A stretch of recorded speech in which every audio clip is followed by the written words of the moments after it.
It's Red Eye Radio. Gary McNamara and Eric Harley talk about everything from politics to social issues and news of the day. Whether you're up late or you're just starting your day, welcome to the show.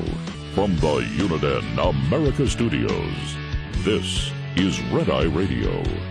Hello and welcome. He is Gary McNamara. I'm Eric Harley as we begin a Thursday. Hey, kids, it's debate day. How are you, Gary? Doing really good.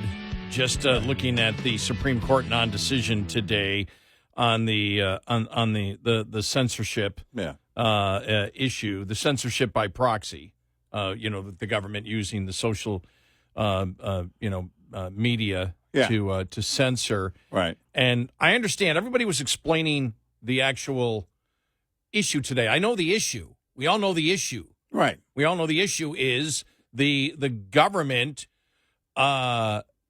coercing social media to censor views they don't like. We know that. Right. The whole point is, why didn't the Supreme Court? That's what I've been looking at all day. Why did the Supreme Court say there was no standing? And you go through it, and you look at this, and you're just like, I can't figure it out.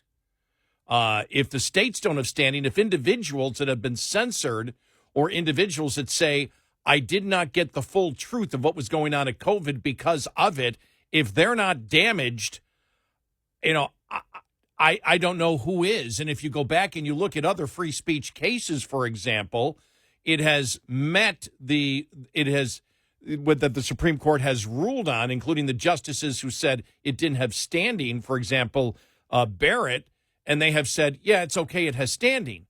Well, so if an attorney general from a state shows up, they represent the people of that state. Yeah, exactly. And that's what was going on here. I don't know how an attorney general doesn't have standing in that case. Because when an attorney general files a case, it's not. When they go after an administration or anyone else, they're representing the people of their state. That's the entire idea. I'm reading here from National Review. They said, standing to sue is necessary to invoke the powers of the federal court under Article 3, which limits federal courts to hearing cases or controversies. Yeah. Well, everything is a case or a controversy. Well, yeah. Courts do not sit to decide the legality of everything the government does, which is true, even if it may overstep a branch's constitutional powers or infringe on individual rights. They sit to hear the complaints of people, groups, and institutions whose rights have been violated. To bring the lawsuit in federal court, you need standing to sue, which is commonly described as having three elements: injury, free speech. Your free speech is being denied. The traceability and redressability. Injury means a plaintiff has suffered a concrete proven harm. Traceability means a plaintiff's injury can fairly be said to have been caused by the defendant's acts. Redressability means the kind of relief the plaintiff seeks. Money, an injunction, and a declaratory judgment is within the court's power to provide. No harm traced to the defendant or workable relief, no standing, and therefore no court jurisdiction. And here's the key, though. The court has not always been consistent in its standing decisions, and they go through just the last couple of years, and it would take too long and get into just too much of the minutia of legalities here that I may lose you if I go through everything here and go through all the different cases on it. But injury traceability and redressability, to me, it fits all of those. The injury is the public didn't get the truth. Well, the attorney generals don't have standing. They represent the people of the state that didn't get the truth about COVID. Well, because that's the idea. It's not the question wasn't whether people got kicked off of Facebook or Twitter. It was, were they getting the proper information? Was that information being controlled by the government? And I wouldn't even be whether they got, it's not even whether they get the proper information. It is whether information was censored and the government was causing it to be censored. The information doesn't have to who controls the information? Right. Because if the owner of the people who control the website, if it's Facebook or Twitter, they can, as a matter of policy, kick you off. Right. They can control Yes. information. Right. The government comes in and then forces their hand. Yeah, and because we had said accurate, and it doesn't need to be accurate information. Right. It's because there's good God, we talk about inaccurate information that our show wouldn't exist without inaccurate information being promoted out there. So it's the fact of, is the government getting involved in stating, well, we only want this information to be out there, and anything else we're going to be involved through our private sector proxies in communicating with them to stop it. Now, again, this was not this is not a decision on this. They simply said the states and the people, the actual account holders, didn't have standing who were denied the information. And when you look at this particular case, I agree with Jonathan Turley, who's, and that there probably is not a bigger censorship case in American history. Yeah, right. And well, so, given the mass participation in social media altogether, and access to social media, because the government basically came down on social media, and they have emails showing it. We're considering action. We're considering our options here. And you had social media respond accordingly. When you there's direct evidence of them doing it. Of them, it's not like the government came in and said, and this would still be an issue. But you had evidence of the response by social media. That's the biggest thing for me, is that number one, how do attorneys general not have in any state standing for the people of their state? When and the reason you can make that, I think you brought up a great point, is if the New York Times, through the use of sources, which is actually just the government telling them what to do, yeah, right, exactly, decides to be a proxy of the federal government or the administration that is in power. Now, they would never do that. No, it's a stretch just to make a point. Purely hypothetical here. Hypothetical. Yeah, just to make the point. You could sit there and if an attorney general from, I'm just using California as an example, they would never sue anything for the New York Times, but just you taking a state furthest away from where the New York Times is. If the attorney general came out and said the New York Times doing it, and it was before the New York Times was, for example, online, right? And we're suing because the federal government, we believe, coerced the New York Times. You might be able to make the argument, well, you don't have standing because you don't represent, the New York Times. California people really don't read, and so. But on social media, everyone is exposed to it, right? I mean, you have not everyone, but you have the potential of that media to be able to hit everybody in the United States immediately. Right. By the way, I snapped my fingers there. Did you hear that? Yeah. No, it was a good snap. And your point about it being accurate or not, being irrelevant is actually a great point, because it wasn't about what was right or wrong during COVID, what was accurate and what wasn't. This is about the government taking action and controlling free speech. And that's where it becomes an issue. Because if government takes over, if Facebook kicks you off without government intervention, that's one thing. If the government comes in and forces their hand, now we have a much different situation.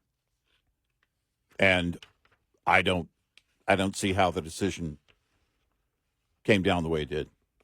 Or the non-decision. Non-decision, yeah. But they did not rule that it was okay for government to do it. It was on standing, right. But my question would be, then who has standing? What is that burden of proof in terms of damage?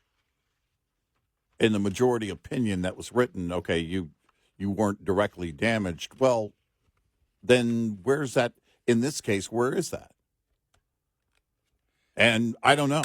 And there are some cases that are so incredibly important that go to things that the federal government has done and law enforcement has done, where it's absolutely chilling.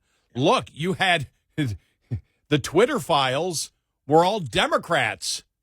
Yeah.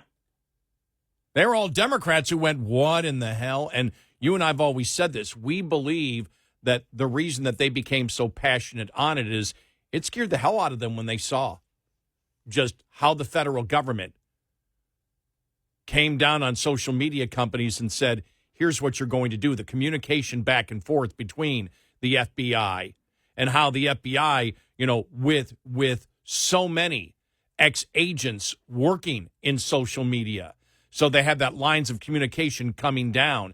It was subtle because the American public didn't know it. It wasn't, when I mean subtle, it wasn't broadcast that this was going on. But the fact is, how expansive it was is downright frightening.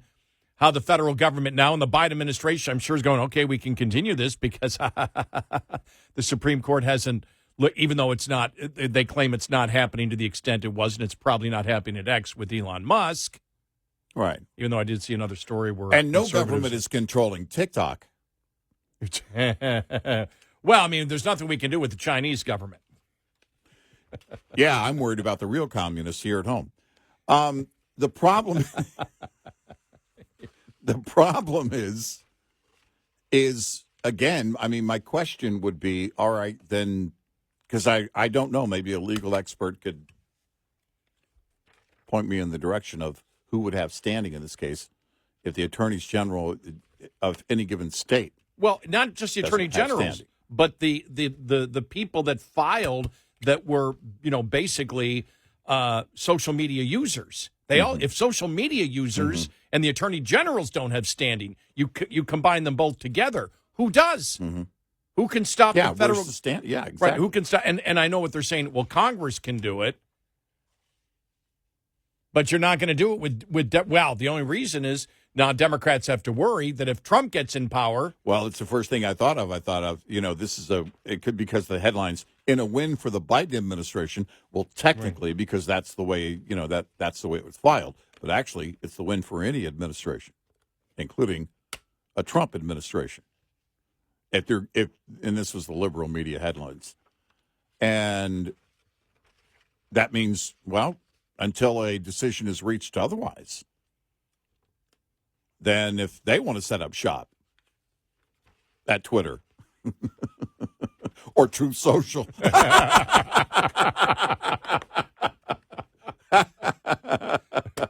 I hear Trump is controlling all the messages at Truth Social. There's, But there's a difference if he becomes president and does it. Oh, yeah, no, of course. If he does it and he's not, and it's not. Now, again, Truth Social was the whole point. Look, anybody can be in it. You want to debate, go ahead, do it. Yeah. Same thing when Rumble came out. That was the whole thing, right? Right. That we're not gonna do that. Yeah, we're going to put it up there, and then we report, you decide. Right. Well, but then no Democrat was interested. Well, if we can't censor it, we don't want to be a part of it. Exactly. If conservatives can actually make points and argue with us, well, then we're not going to be a part of that. Yeah, right. But yeah, so I just that's the thing, and we're never going to get an answer from them. But who has standing? If the people that use social media that were denied information, not because social media denied them information, which would be purely constitutional, but that the federal government got involved in it to suppress free speech. Let me ask you this. If, for example, could the New York Post sue and win? Were they damaged? And if they are, has the New York Post sued? Is there a case in the courts where the New York Post has sued for it? Because if we're looking for who was damaged, if it's not the account holders of social media, if it's not the people of the states Well, that have been damaged, was the New York Post damaged because of the censorship of the laptop? Because that was blatant censorship. oh, yeah. Yeah, for And sure. and now that we know, because remember, these cases are older.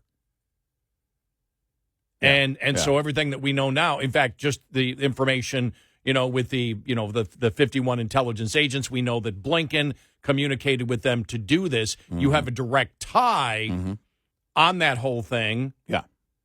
That was all a part of censoring the New York Post and censoring that specific information. But can the New York Post sue? Can what's his name? Dr. was it Betachia? Those the people of the Great Barrington Declaration, where they're attempting to censor them. Do they have standing? That's my question. Who the hell is standing on free speech issues where the government attempts to censor? Well, as soon as the decision came down, that's really the only question I've had all day. What establishes standing in this case then? What would meet that standard? Who has standing? I don't know of, because if the users don't,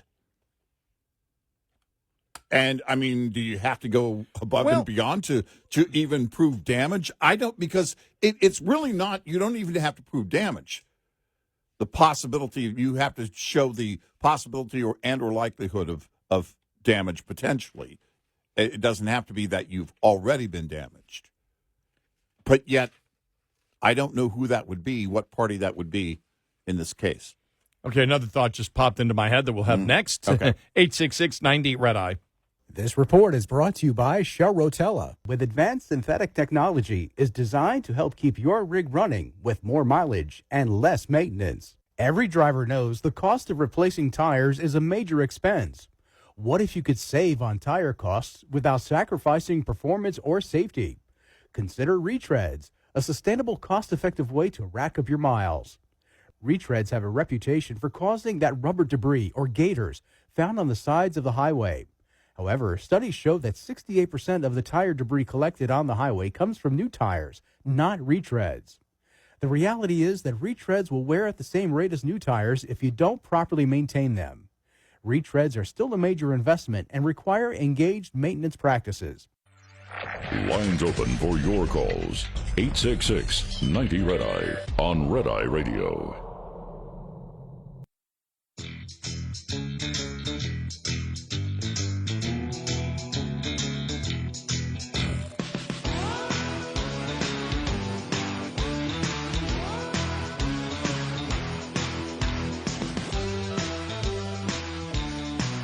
It's Red Eye Radio. He is Eric Harley, and I'm Gary McNamara. They're all smoking weed. That's my answer. That's my answer. Seriously. Well, it's almost like a standing puzzle. You don't know, because remember, all the federal courts that it went through to get to the Supreme Court said it had standing. They took it because it had standing. It gets to the Supreme Court. So it's like this guessing game. Well, what's the standing about? You were just reading, we'll get to it following the bottom of the hour, what Barrett said, which is basically, all right, there might have been damage in the past, but will there be damage in the future? Yeah. And can you implying that it would be really hard to establish standing in a case like this. Yeah. And it's because of what they were asking for. And we'll get to that here after the break, what they were, the remedy that they were asking the courts to provide. And it just boggles my mind, honestly. But, I always step back and go, okay, what are the analysts going to say about this? What are they looking at? And it seems like a lot of people were scratching their heads over this whole thing.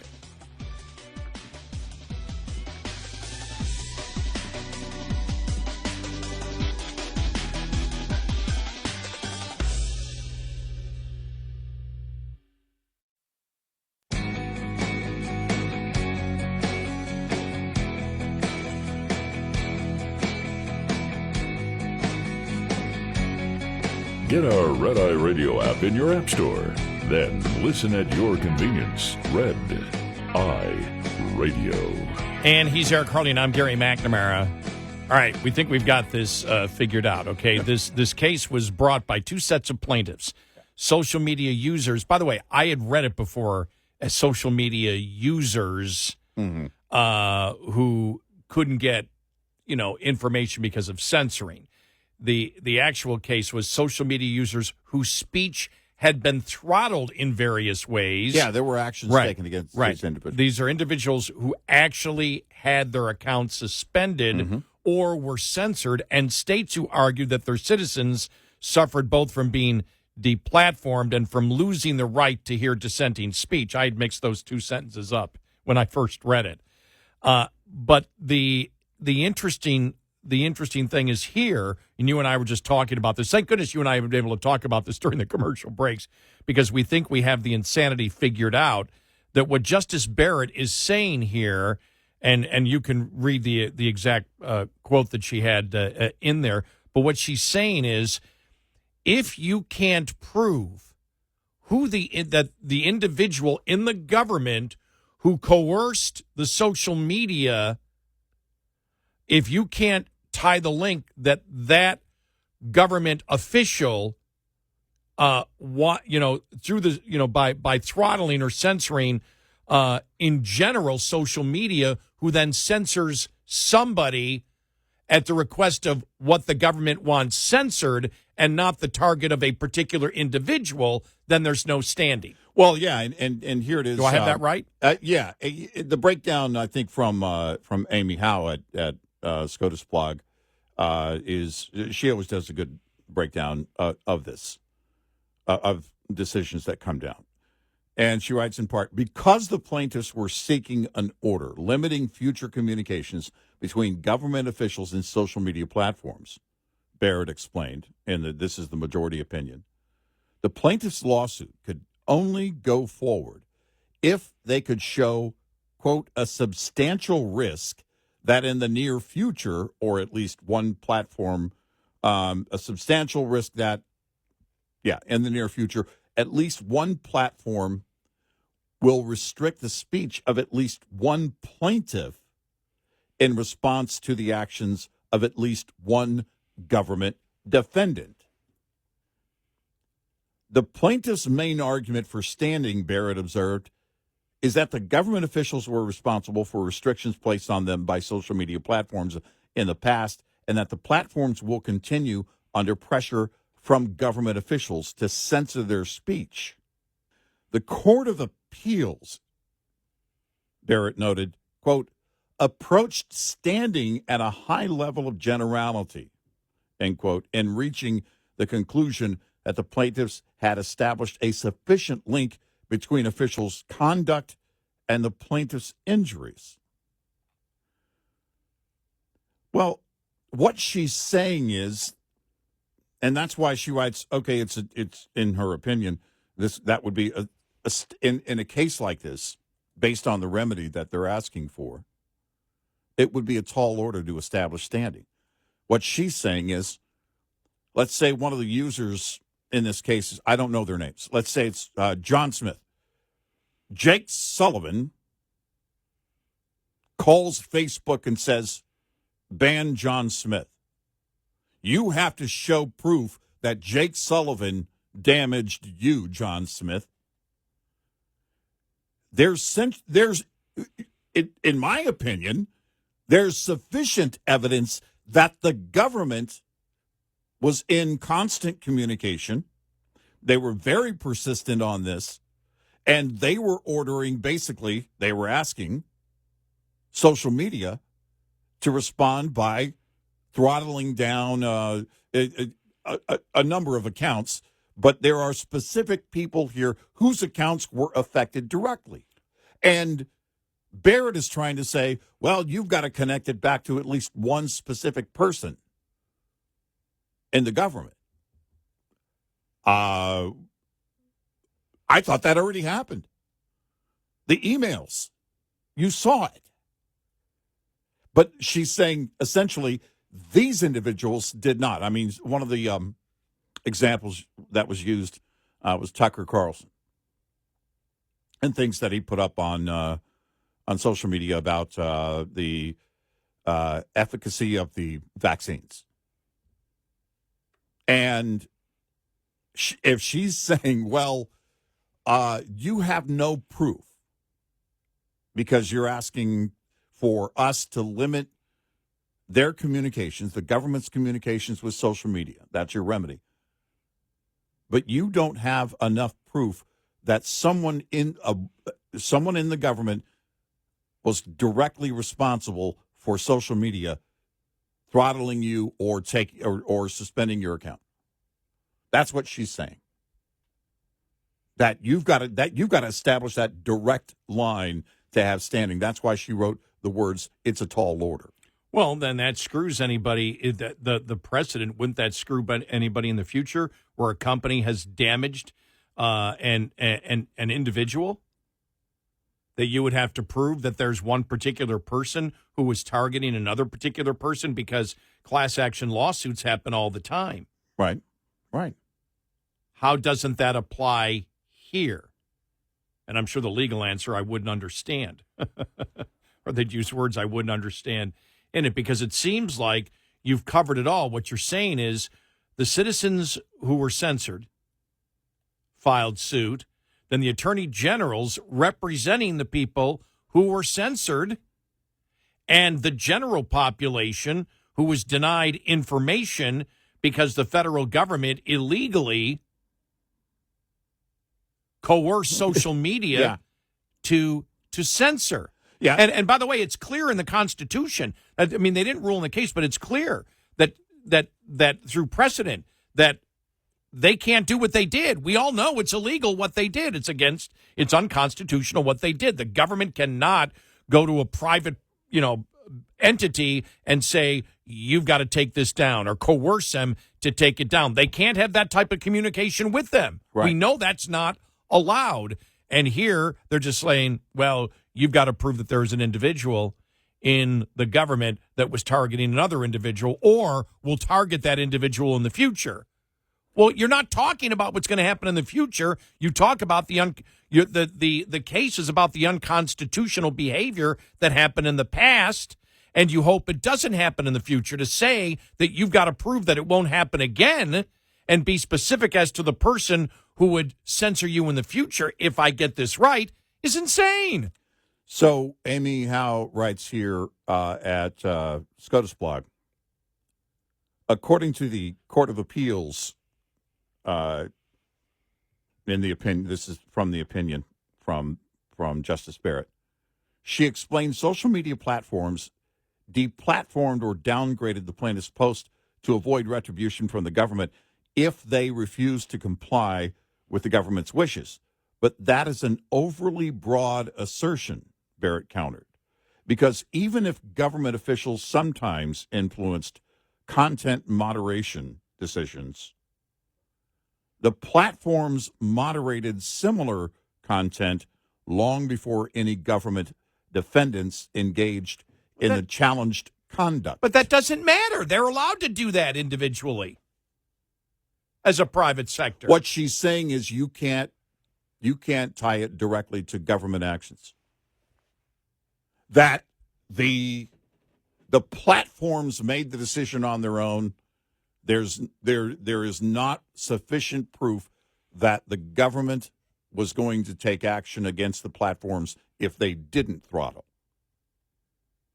Well, she's not actually, is she stating that, or is that a possibility is what she's stating, because she didn't rule on the actual issue? Well, or did she? What? No, she or didn't. Is she saying with that? Is she saying that? Well, she's trying to explain why this is a tall order and why she's saying the Court of Appeals, basically had a broad approach here. And the broad approach is, well, because the government was also involved, yeah, but was social media doing this before? Yeah, they were doing it before. So you don't have a direct link to any specific action. So John Smith, his account could have been just a decision without the influence of the government. No, but is she saying that in general or on a particular issue? Not a particular issue. That's what she's trying to. She's trying to demonstrate how broad she believes that the lower court, the Court of Appeals, approach on this whole thing was. Right. But my response would be private sector makes decisions all the time. Mm-hmm. That if the government influences them to do it, that's when it becomes unconstitutional. To me, that's not an argument to sit there and say, well, they censored beforehand. Therefore, if the government comes in and tells them to censor, well, all you have to say is don't do that. Right. And you find the government what they did from the evidence presented from the censoring. That's what has to stop. And there's enough evidence to show that they were involved in doing that. Because she's not saying that the government didn't do it. She's simply saying that if they did it as the private sector did it, which they can do, Twitter can censor whoever they want. She's saying that if John Smith if he wants to establish standing here, he needs to prove that someone specifically asked or forced social media from the government to take him down. There needs to be that direct connection. Oh, that's ridiculous. In fact, that's what Amy Howe writes here. Turning to the plaintiff's allegations at a more granular level, Barrett explained that most of the claims generally did not create the kind of connection needed to establish standing.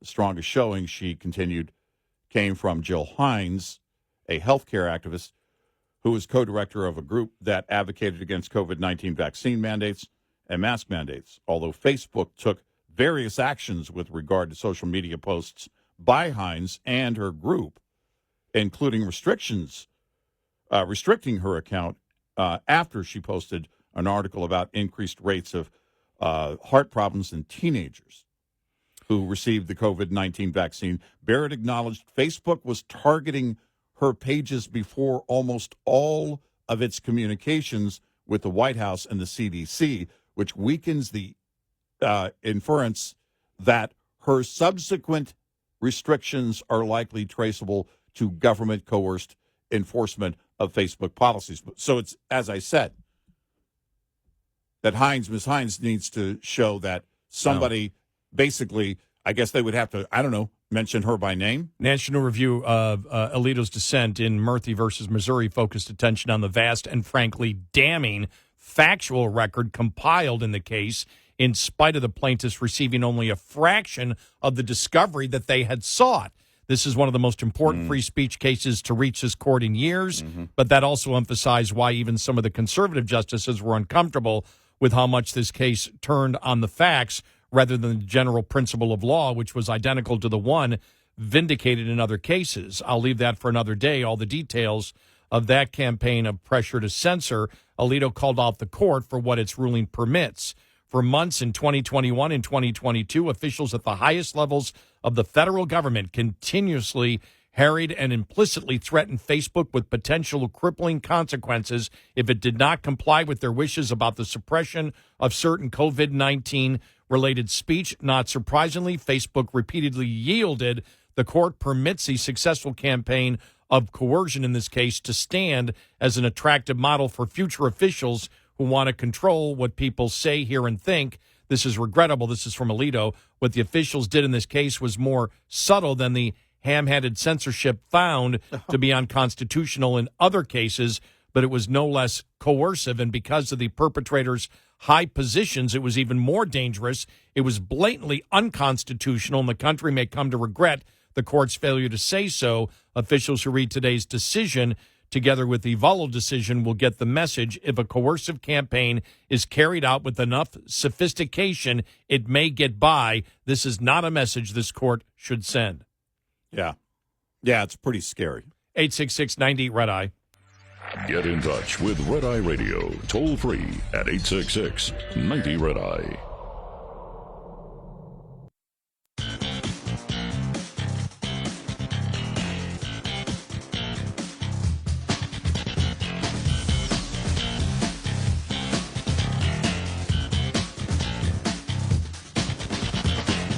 It's Red Eye Radio.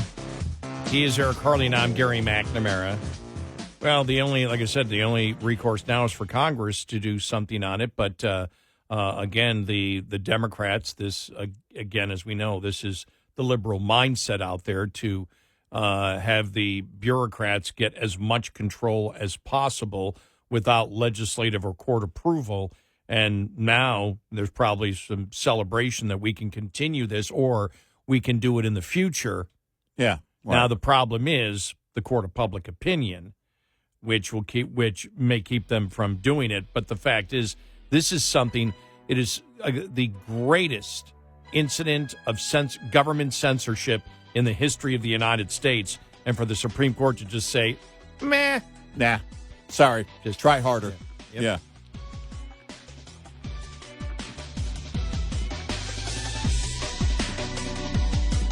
Top of the hour news is brought to you by House Products. Visit houseproducts.com. This is Red Eye Radio on Westwood One.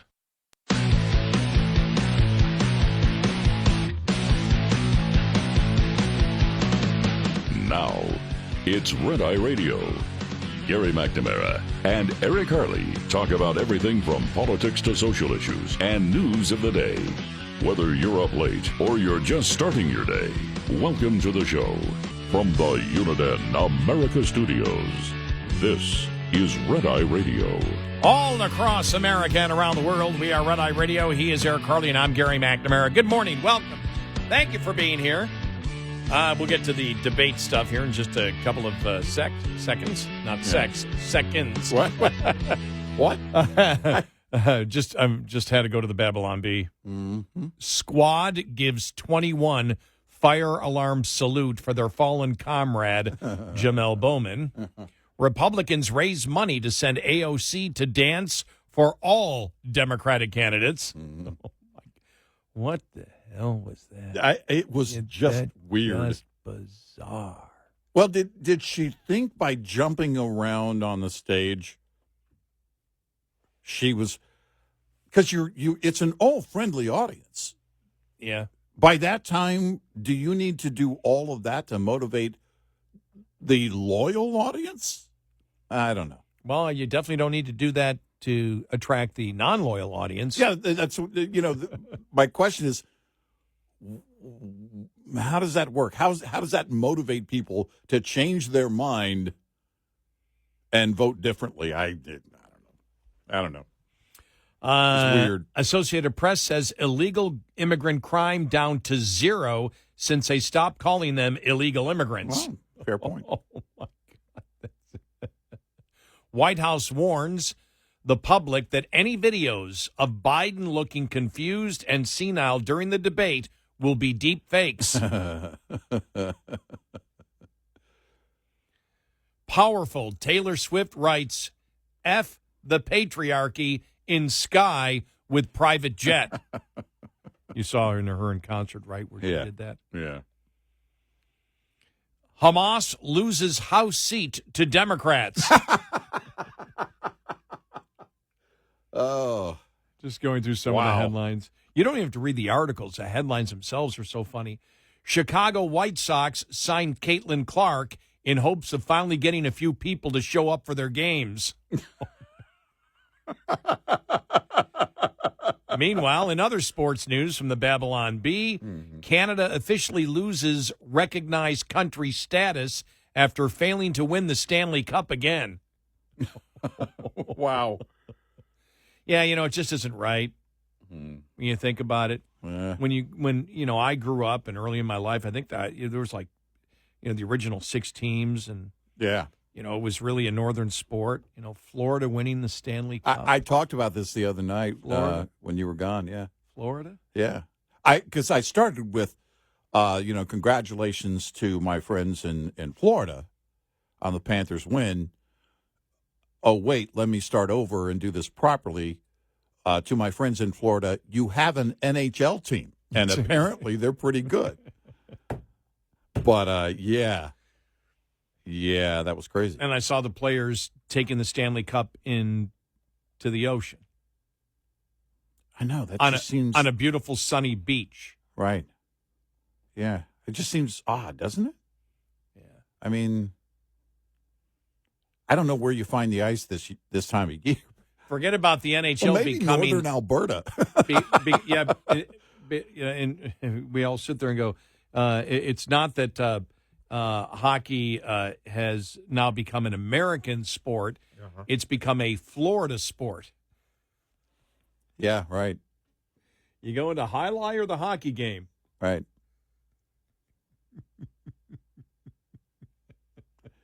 Yeah, we oh man. I wonder what the following is there. I mean, I wonder. I haven't. I just have. The last couple of years, I remember when at times there'd be nobody in the stands in Florida. Right. Yeah. Couple years ago, I have no idea what it is now. I just haven't. I really just. That's another thing. I'll watch a couple of games a year, but I really don't. And I've talked about this. I have no idea what it is as I get older, that my interest in sports keeps getting less and less and less. And then the constant, social media minutia of the draft. And I'm like, who the hell cares? Play the damn game. Mm-hmm. I'll wait till and now training camp is coming up, and now everything on YouTube, every player is speaking, every coach speaks. Right. It's, when I was young, it was like football season starting. It's game one. Well, we liked it that way. Well, it's yeah. No, you had pregame, you had postgame, and that was it.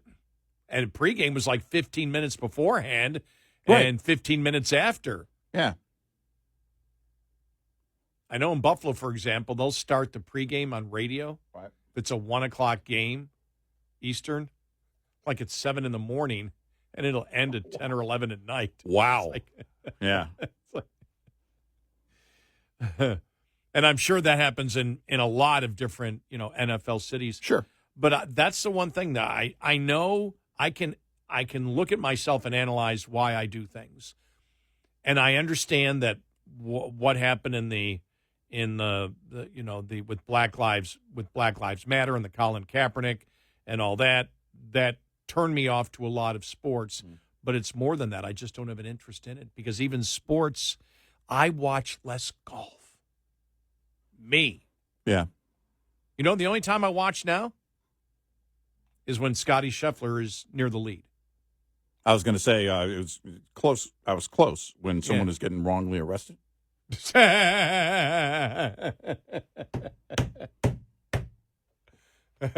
But he's won 6 tournaments this year. Yeah. Which is, and so when he's on, it's like it's fascinating to watch him. So I'll watch I don't even pay attention to the third and fourth rounds. Right. If he's, in the mixed or a couple strokes behind, it's like, oh, okay, he's got a good chance of winning it, and he's just playing so well. It's great to see his shots. But I still, I haven't played golf really much in the last year because of my knee injury. Now it's too darn hot. But I'll be picking it up again when it gets a little bit cooler, and I'll be practicing early in the morning, probably starting in the next month or so. But I'm trying to work up everything, working out like crazy to make sure I'm ready to play golf again, because I'm an old man. But I'm amazed that, because most people listening now know me for the show. That's why they're listening. Mm-hmm. And it's okay. We know you're into politics, but they don't know how passionate I used to be about sports. Mm-hmm. I'd season tickets to the Bills, back then, and I wouldn't pay to go to a game. I don't pay for anything in sports anymore. Mm-hmm. I just don't. I don't buy any merchandise. I just have no interest. It bores me. The mega analysis every single day, what's going on. I have no interest in fantasy football. None at all. I don't get that. I've got friends of mine now. Yeah, I bet, because you can bet in a lot of states you can bet everything on every sport. Mm-hmm. A lot of my buddies are retired and they're betting on sports. I'm like, I don't care. Yeah. And it's not that I'm angry. It's not that I'm angry or there's like this angst to me. I'm just not going to, I don't care. Yeah. And I don't know where that came from. Maybe partly because of everything that happened, but I know it's not that. I just find other things are interesting. I just Yeah, find other things are taking my time now.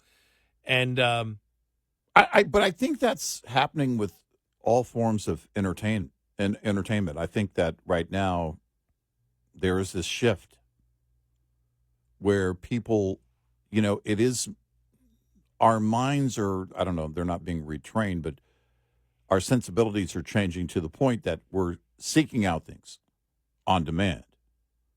A game obviously has to be scheduled. I mean, you can record. Does anybody even have DVRs anymore? I guess they still do.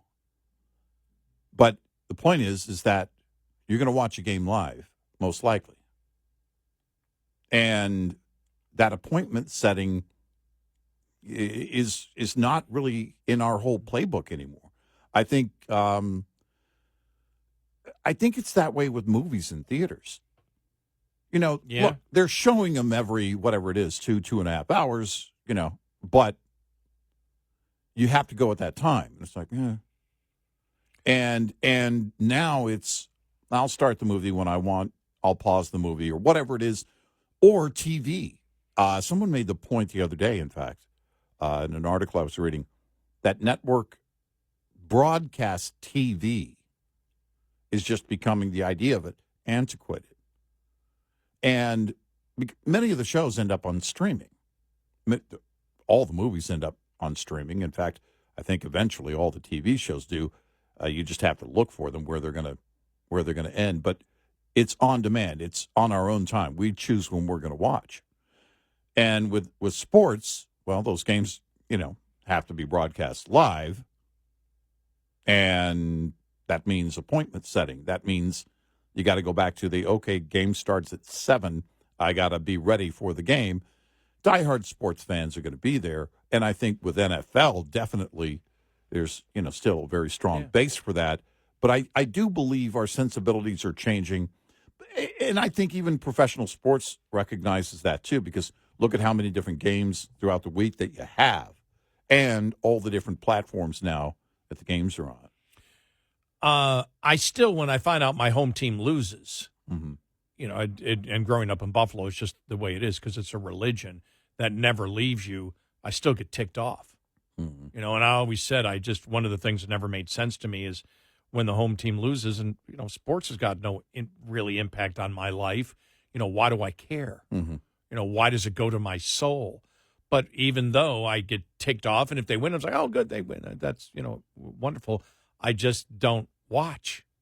Well, and now I did watch. I mean, I have watched some of the basketball of Caitlin Clark because I didn't watch any of it. And I'm like, okay, what's going on? And she was really entertaining. And I did watch a couple of games when she was in college. I think I did watch part of a game, pro game, a couple weeks ago, and I will watch some of the highlights. But again, she's not as entertaining when the competition is tougher. That's nothing against her. She's just playing tougher competition. Now, she has had a couple of great games that were entertaining, but when the competition gets tougher, the entertainment value of being able to, throw those passes and make those super long shots, well, she's in the pros now. They don't want her shooting 45-footers anymore. And so, but other than that, I just don't have the interest in watching anymore. So you made a point on being angry when your team loses, but Buffalo is a culture where, the town stops and watches the team, right? Yeah. So that kind of went through my mind with the Oilers losing to the Panthers with the Cup. In Edmonton, it's the deal. It's probably a much greater deal. Because culturally, I mean, hockey, but it's not a part of the Florida culture. You can't say that. If it were a fishing tournament, but it's not part of the Florida culture. But in Edmonton, and there's no doubt, of course it is. And so it was, I'm guessing, a much tougher loss. Yeah, it's like, for baseball, I said it last year when my brother visited me last fall, we watched one of the, the Texas Rangers game. Yeah. Watched the full game. Right. And it was great watching with my brother. And it was, I hadn't watched a full baseball game since I'm not kidding, since Hank Aaron broke Babe Ruth's record. Wow. I don't think I've watched, because baseball I don't come from a baseball culture at all. Yeah. There is no culture of baseball in Buffalo. Now, there was minor league baseball and things like that that had a history way back. But I just love it when the news, because in the summer, like right now, between now and training camp for the Bills, the sports will start out, and the minor league baseball team today, and nobody cares. Yeah, right. Yeah. But they've got nothing else to report. So they go, the minor league baseball team won today, and it's like nobody cares. They don't care. I'll never forget when one time it was Labor Day. This goes back into the 90s, and the Buffalo Bisons is their minor league AAA team, and it was like the last day, it was Labor Day. It was the last game of the season, and they would make the playoffs or if they won, and there's like 18,000 people in the stadium. Yeah. Because it holds about 18,000, something like that, for a minor league stadium. People going crazy. The next day was the first round of the playoffs. There was less than 1,000 people there. Wow. They didn't care. Wow. Because the team at the beginning of the year is not what the team is at the end of the year, because everybody's getting called up or sent down or whatever. And the last baseball game I watched in its entirety, took my brother, the Rangers playing the Orioles. Cal Ripken was still playing. That's how long ago it was. Yeah. Yeah, and I haven't been to an NFL game since 2007. And I don't plan on going to any more NFL I've games. never been. I won't. I've never been to an NFL game. I won't support it with my dollars anymore. Yeah. And certainly I won't the NBA, and maybe a hockey game once in a great while, but I haven't been to a hockey game in NHL game in 8-9 years. I was trying to get tickets to that George Strait concert, because he plays a concert in Texas every once in a while. But it's on a lottery system here in Texas by law, so because we can't all go. But yeah, I mean, going to live events, I still love doing it, but there's got to be a great interest there. It would have to be something like George Strait. I'd definitely go see George. 866-98 Red Eye.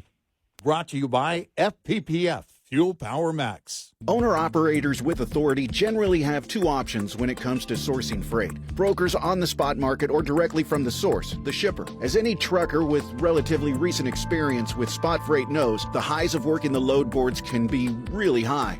On the other side of that coin, however, when the market flips in favor of shippers, it can be tough to keep your business afloat working with brokers. The smallest carriers with direct customers, however, can hang on through tough times or even prosper, as long as demand for their customers' product remains at least somewhat stable. Owner-operators in it for the long haul make direct business with customers a principal goal. Owner-Operator Business 101 is provided by Overdrive's Partners in Business program. Go to overdriveonline.com to the Partners in Business section of the website for more detail on this and many other topics. Brought to you by Shell Rotella. With advanced synthetic technology is designed to help keep your rig running with more mileage and less maintenance. We'll be right back with more Red Eye Radio with Eric Harley and Gary McNamara.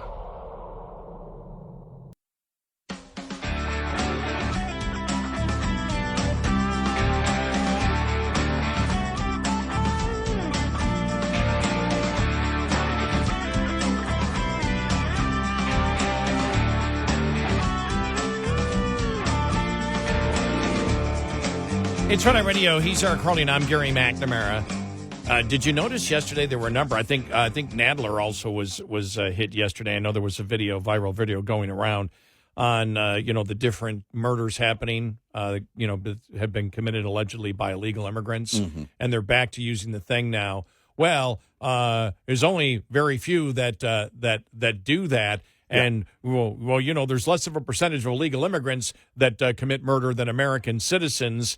That doesn't hold water. That's such a poor argument, because the point is, if they weren't allowed in the country, those murders would not be happening. Exactly. And they think people are just stupid. And that's the argument, and they're continuing to do it, and it's working against them. Yeah. I'm shaking my head, and you wonder why the poll numbers, we'll get to the latest polls here, show that Trump keeps picking up and picking up and picking up and picking up. You saw the Nate Silver breakdown. Yeah, the 66%. Yeah. Chance. And it's interesting because you and I have looked at his methodology before. I said, and when we did, we were like, Well, okay. Because you have to start with the methodology then to get to those numbers. Basically, and he had it where Biden would win the popular vote, but then in the breakdown, there's the important stuff, and then state by state and everything else. There's no way that Biden is going to win the election, and I again have to question the methodology, but I will say this: it's looking more and more, Nate Silver aside, like Trump is leading in the important states.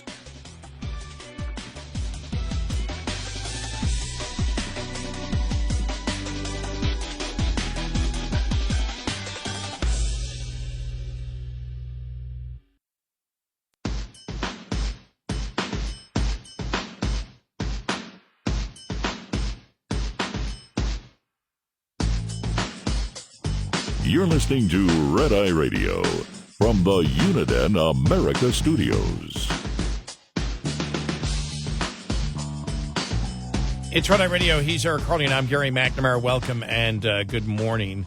I want to play this audio cut. This is Harris County Judge Lena Hidalgo blaming Trump for 12-year-old Jocelyn Nungary's brutal murder by two illegal immigrants, and then says she's not trying to politicize it. Yeah. And she's called out by a reporter on it. Listen to this.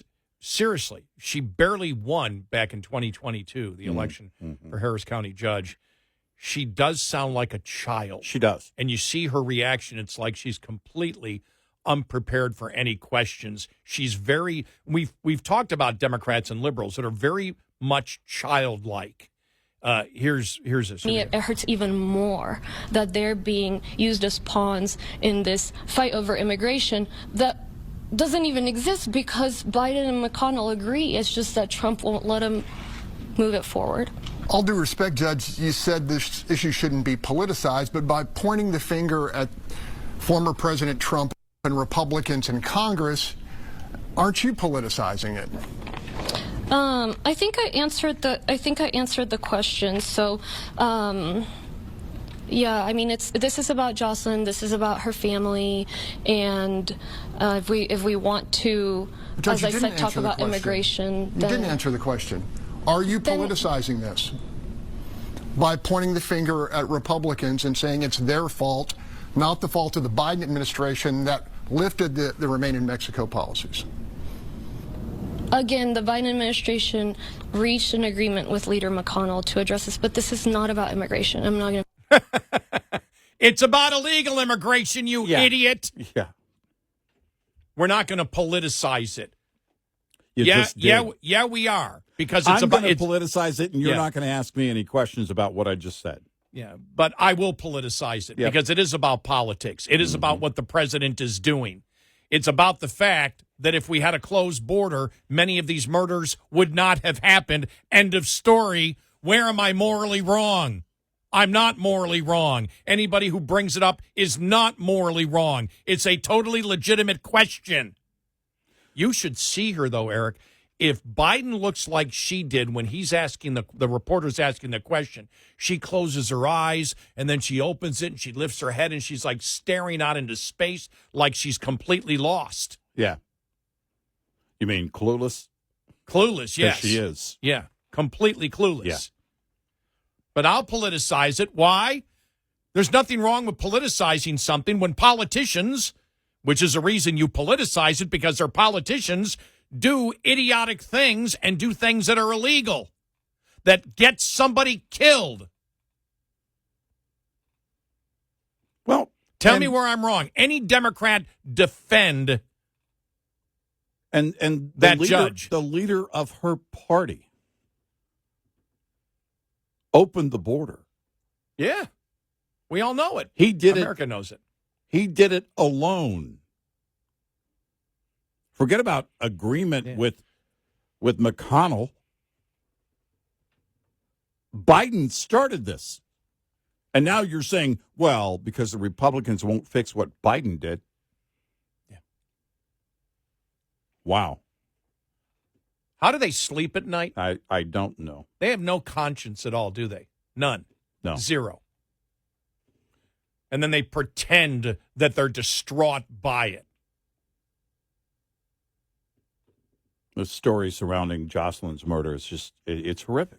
I know. It's just, I know it's so It's just horrible. And from the beginning,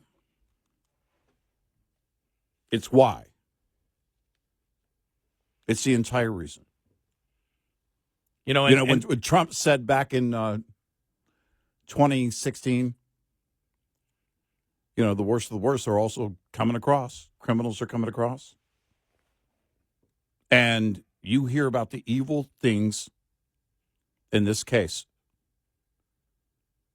This is the entire point that all of us who want a secure border, and it's a very basic concept. This is the point we have been trying to make.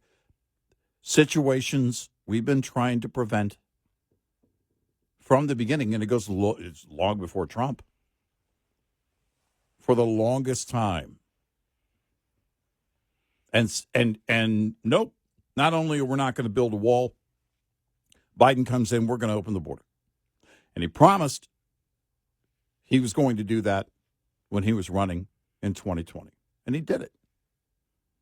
He won in part based on that campaign promise. America doesn't want, the polls show, don't really want a lot of legal immigration because of the insanity over the last 30 years of illegal immigration. Mm-hmm. And there's a complete difference. And again, she's being disingenuous. She's lying when she calls it an immigration issue. It's not an immigration issue. It's an illegal immigration issue. And it's about not going through the process that is created to vet people coming into this country through the legal immigration system. And it's just sickening, these people. I mean, how evil are they? How evil do you have to be to say what Harris County Judge Hidalgo said? How evil do you have to be to pretend that you're, I'm so upset about the murder of this 12-year-old, but it wouldn't have happened if it wasn't for Trump. Yeah. And then says, I don't want to politicize it. You should see how lost she is. The video, she just, I'll post it on my face or on my Twitter page, because it's just, no words can describe my fury at her, because she doesn't give a damn about a child being murdered. Otherwise, she'd tell the damn truth. Close the border. You do what Fetterman is doing. You say, this got to stop. Yep. And she doesn't do it. And by equating illegal immigration with illegal immigration, she's lying about the issue. And then to bring up Biden, who caused all this, as he's trying to be the hero. Yeah. And he just can't get it done because the Republicans won't let him.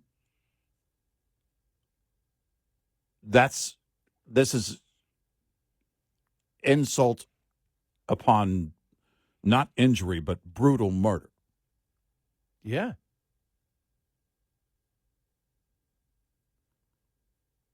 Insanity of the left. Zero conviction or caring for the family. Close the border. As written here, Hidalgo ran on criminal justice reform in 2022. Her victory was considered an upset with a large coalition of activists and organizations, leading her to a narrow 19,400 vote victory. The election also switched majority control of the Harris County Commissioner's Court from Republicans to Democrats.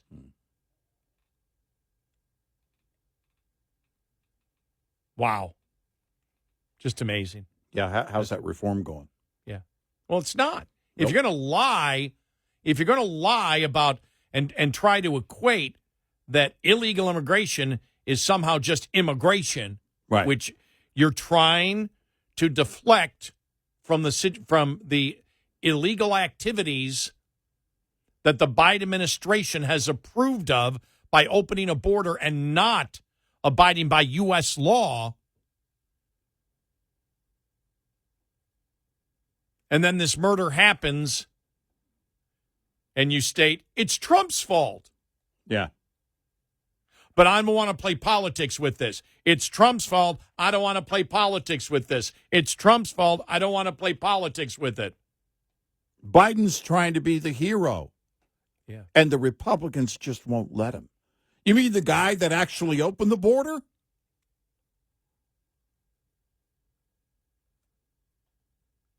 Wow. You should see the look on her face. She's just, she's lost. She's clueless. She's lost, yeah. She's absolutely clueless. Yep. God, the people that we put into elective office. Yeah, I was going to say, she won an election. It was narrow, but she won it. Yeah, she won it.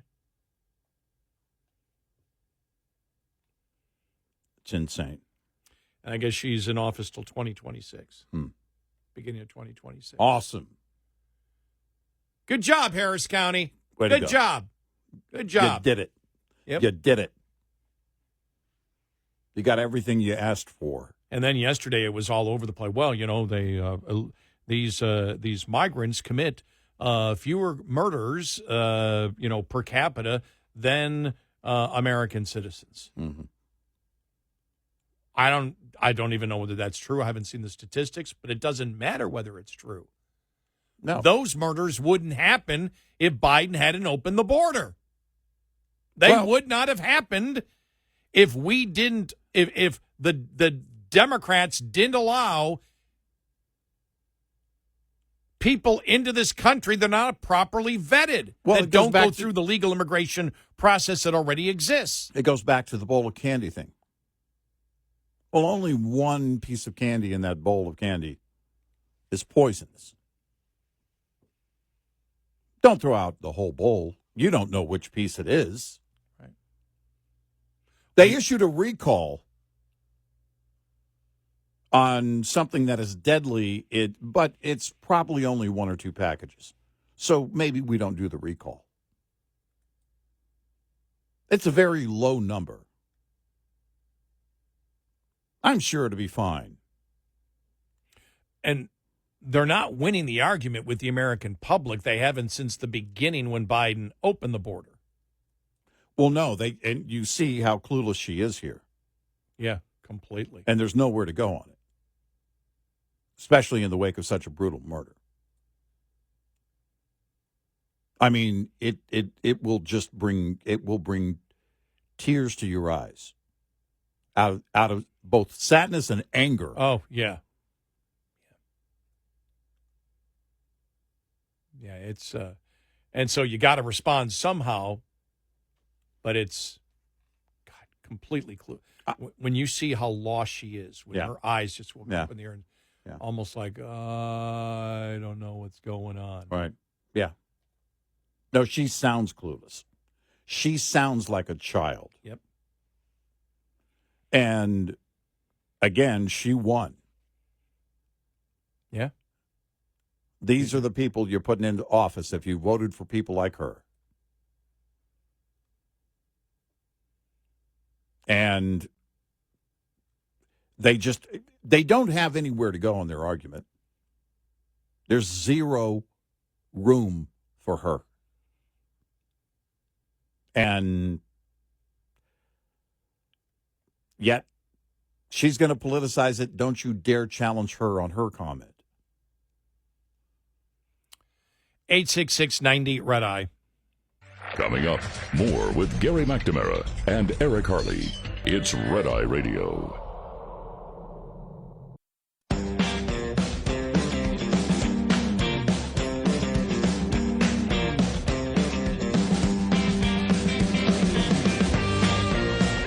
It's Red Eye Radio. He's Eric Harley, and I'm Gary McNamara. Well, the debate later on today, we'll be talking about it on tomorrow's show. Here's a clip from Fox News about what Biden apparently is being told. Is the reporting that CNN has Here's what Biden advisors say that Biden must do in 2 days. Sources are telling CNN that the president has now been told by his advisors to shy away from talking too much about what he's done for the bulk of the last 3 years. In fact, at some point, it would be okay to deny that he's the current president. And advisors are out there saying, no. People are aware about what he's done, so he needs to talk about the future and what he plans to do for the future. It's like, wow. Because that's all Trump has to do, right? Yep. That's all he's got to do. Look, you have virtually two incumbents. And Trump's history is recent enough for everybody to compare with Biden. And we're in the Biden situation now. This is not 2020. This is not 2016. This is a completely different animal. And you can see the clear difference. Very clear difference. But they were out there. Yeah, it was amazing yesterday when it's like, wow, the number of people reporting that, no, Biden is being told he needs to stay away from the things that he has accomplished. He's accomplished so many great things. But look, those things are in the past. We need to look at what he's going to do and what his plans are for the future. It's like, yeah, politicians always shy away from their self-evident, incredible accomplishments and point to the future. Yeah. Right. Wow. Yeah. Wow. Yeah. Think about that. Forget about what I've done. What I'm going to do is, that's not how it works.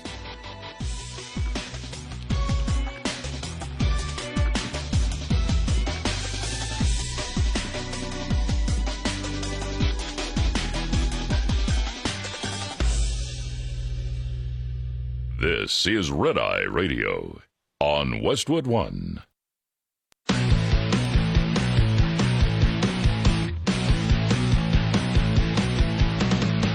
Now, it's Red Eye Radio. Gary McNamara and Eric Harley talk about everything from politics to social issues and news of the day. Whether you're up late or you're just starting your day, welcome to the show. From the Uniden America Studios, this is Red Eye Radio. All across the USA and around the planet, we are Red Eye Radio. We is the guy over there, Eric Harley, and the very humble guy on this side, Gary McNamara. Yes. Are you humble when you refer to yourself in third person? Eric doesn't do that.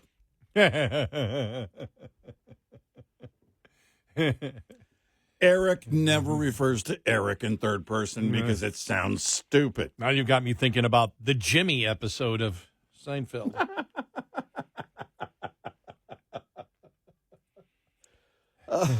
Don't touch Jimmy. So Eric, looking back on your 40 years in radio, what do you think it was all about? Mostly Seinfeld references.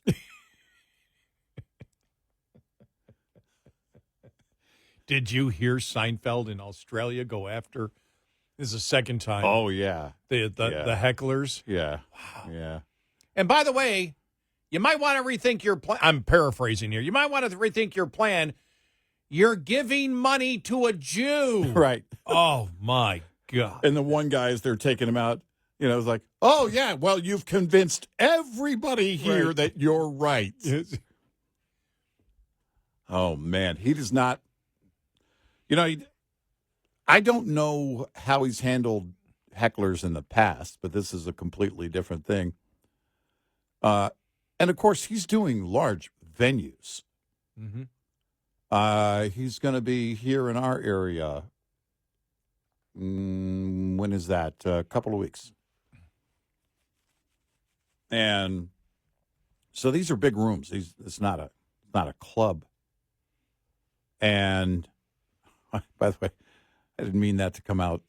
It's not some lowly club. It's not a small venue, is what I meant. And I'm sure. I think he still occasionally does clubs to work on new material. As he's workshopping stuff. I think he still does. Oh yeah, he does. Yeah, But in a large venue, that's the other thing too. Would you not wait until the club thing? Of course, that may not be advertised like the concert tour. no, the club dates. I mean, remember the documentary he did after Seinfeld was over, He's doing walk-ons. where he walks into the club. They don't know he's coming. Could you fit me in? Right. And if they can't, well, I mean, they try always to fit him in, but he said, I won't bump anybody. Room fit me in. So he'll do it like on amateur nights, just walk in, or on other nights if you want. I'll go on after everybody's done or whatever. And he was, getting into a limo and then driving up to the club, talking, and it's fascinating. It's like 20 years old, but I still think he does the same thing now.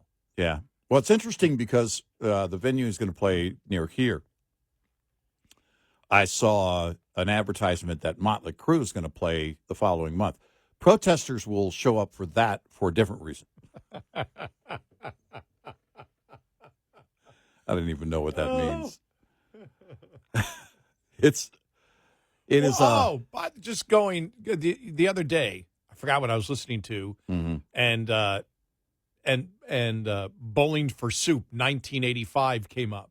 Yeah, and there's a lyric in there. Since when did Motley Crue become metal or something like that? Yeah, I know those guys, and it's funny. Oh, my gosh. Yeah. It was so fun. Since when did Motley Crue become metal? Right. Bring me back to 1985. Well, in our hometown, in our shared hometown, my co-hometown, it's where I graduated high school.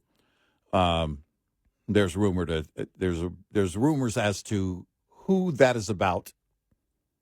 And a composite, or is it a composite character? Because it's a small town.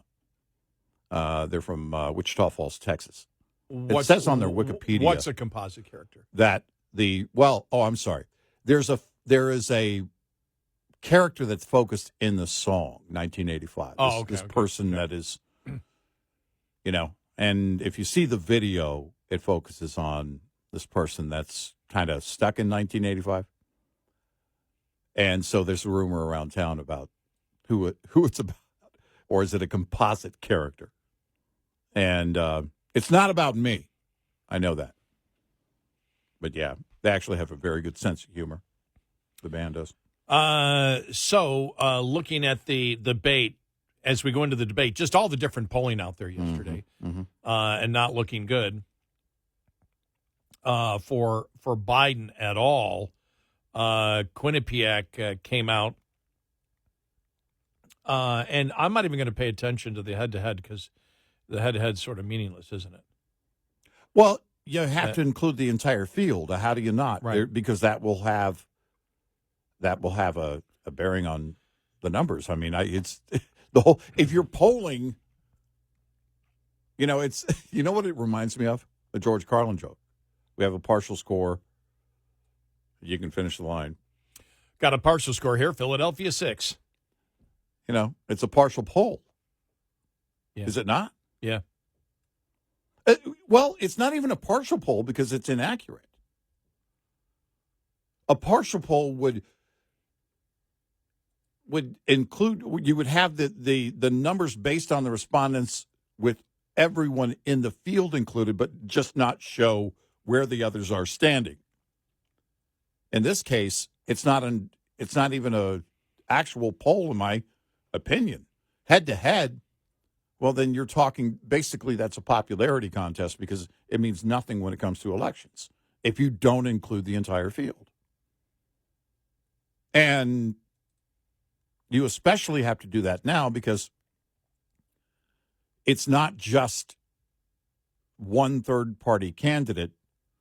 The leader of the third-party candidates is showing in some polls to have, what has he gotten? Where is it? Arizona the other day? That he had double digits. RFK Jr.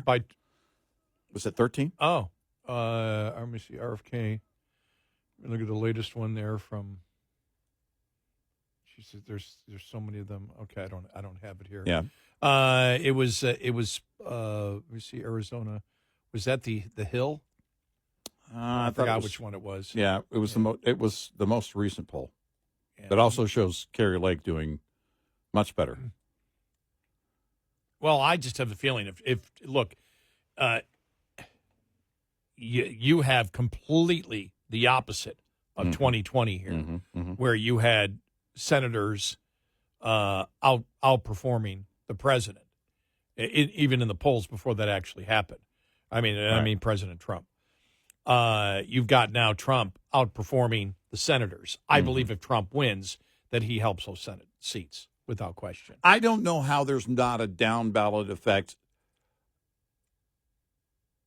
not just based on Trump campaigning or Trump's charisma or his momentum or anything that would typically be that, but it would also be what is going on with Democrats. It's not just about winning the White House. It's not just about Biden with the Democrats. It's the entire party.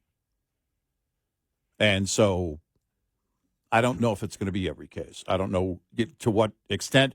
And I do expect that in a number of these races that Trump is going to outperform senators and House members.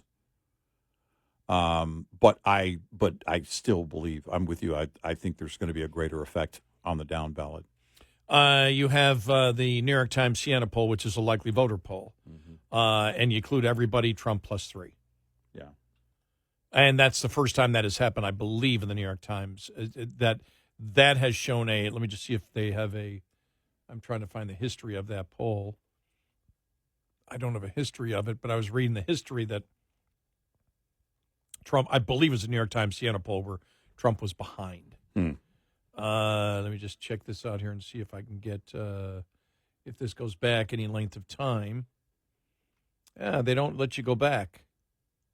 I want to go all the way back because they went back to May, and it showed that that he was down after in the New York Times poll. But here it is. This is a poll data. New York Times Siena poll, Trump plus 3. That's a likely voter poll in a large sample. Quinnipiac registered voters, Trump plus 6. This is everybody being included. Economist YouGov registered voters, a tie. Rasmussen 620. This is their daily tracking poll now. I believe this is their daily tracking poll that they're coming out with now. I believe that's what it would be. I'm trying to see if I don't know if it just started them, but this was just 620. 1,000 likely voters in one day. And you have Trump plus 10. That's nationwide. In a Rasmussen likely voter poll. That's not state. That's the largest lead that I've seen. And that's likely voter. And so those are the last polls that have come out. And then when you start looking at the states, it's not looking good. Well, you break down the battlegrounds, and he's got a healthy lead in 4 of those states. Well, and you had the Trump campaign person come out and say Florida's not in play. You and I were questioning the numbers. We saw one of the polls that said he's up by an average of 8, and we said, I don't buy that. I think he's up by more in Florida. Right. I just don't buy that Florida. And because that's within, that would be very close. I mean, the margin of error, if it's 3 or 4, that means that he possibly might only be up Trump by 5 in Florida. I just don't buy that. I do not buy that. Right. Not after DeSantis said he's going to vote for Trump, which is an endorsement. Right. At that point. Just don't buy it. Just looking here for the Rasmussen, I'd see if they're doing the daily tracking poll, because this one was done for 620, and so just the rest of them are done over multiple days. That's really interesting. That's a one-day poll for 620. That's a week ago. Yeah.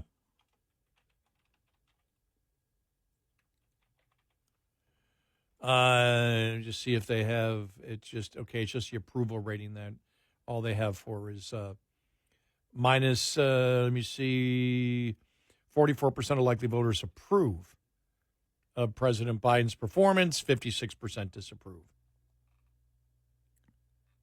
But you have him up by 10 nationwide.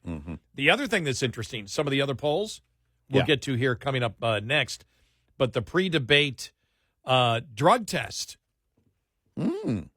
I know why Trump is pounding on it. You know, we were surprised a couple of weeks ago, the number of people. That stayed consistent. 70% right now want both candidates drug tested. And Trump said the other day, he'll do it. Well, that's because we know. I mean, everybody knows Trump doesn't smoke, drink, do drugs, or swear. Oh, no, he swears. Oh, he swears. But that's why they're pounding on it, because anything, see, you didn't get drug tested. See, you didn't get drug tested. That's a huge issue with Americans. Right. 64% of Democrats believe both candidates should be drug tested. Again, if Biden comes out and blinks 4 times in 90 minutes and doesn't get drug tested, yeah. There's the problem that they have. If there is any performance enhancement, it'll be visible. And if there's not, it's going to be visible, a catastrophe. It's going to be not just one moment. I suspect it'll be past the 30-minute mark is when really everything is going to be, oh, my gosh. And by the way, if you're healthy, being on a debate stage for 90 minutes, if there's nothing going on with you, is not easy.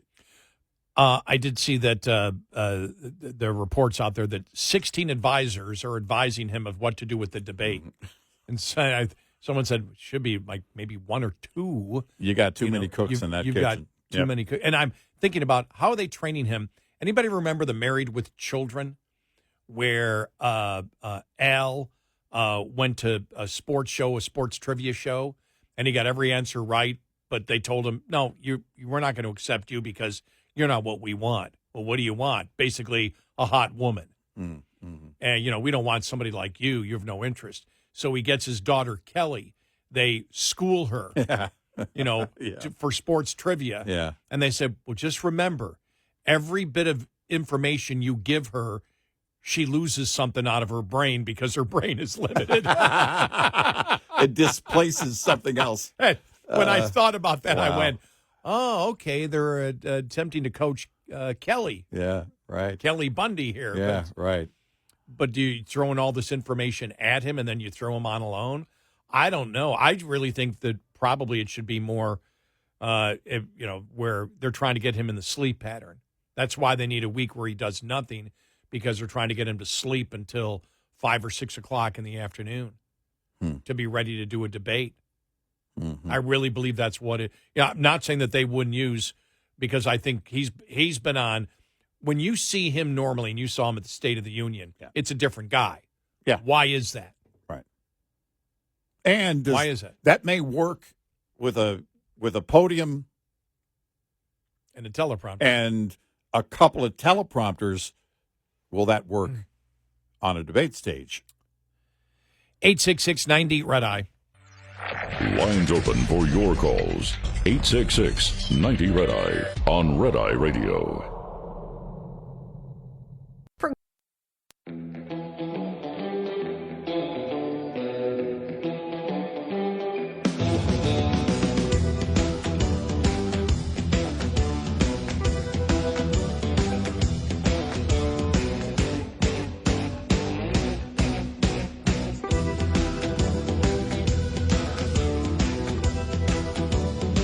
It's Red Eye Radio. He's Eric Harley, and I'm Gary McNamara.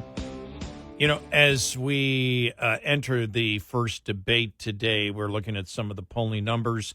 And the one that strikes out is Rasmussen from a week ago, 620, which just came out yesterday, though. Likely voter poll showed Trump up by 10 nationwide. Then the New York Times poll nationwide, Trump up by 3. You're going to see soon that all the polls are going to be likely voter polls. And we've often, just advised people that when you hear the polls, understand that some of these polls early on are all adults, which all adults don't vote.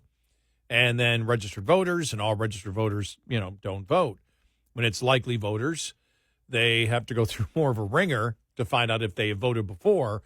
And so likely voter polls can be more accurate and give you a better idea of what's going on. Mm-hmm. One of the things that I saw here that nobody has brought up, and I went, this is interesting, because you and I remember when you had Obama run against Romney. Mm-hmm. And we talked about the Ken and Ken vote. People that thought that the Democrats would do a better job providing the services to them. This could be something right out of left field if this is accurate. Confidence that Social Security will pay out its promised benefits remains high, and voters trust Republicans more than Democrats to deal with the issue of Social Security. That's the latest Rasmussen. I don't have the numbers because you got to pay for that. That's interesting. Because that just sets everything on its head if that's true. If that reflects... I'd love to see the breakdown of that. If that reflects, or if it is a tie. Right. And it's because the public looks at inflation and says inflation will kill everything. And the spending will kill everything. Right. And we believe if the Republicans, tamp down spending, that means Social Security will be taken care of. I don't know.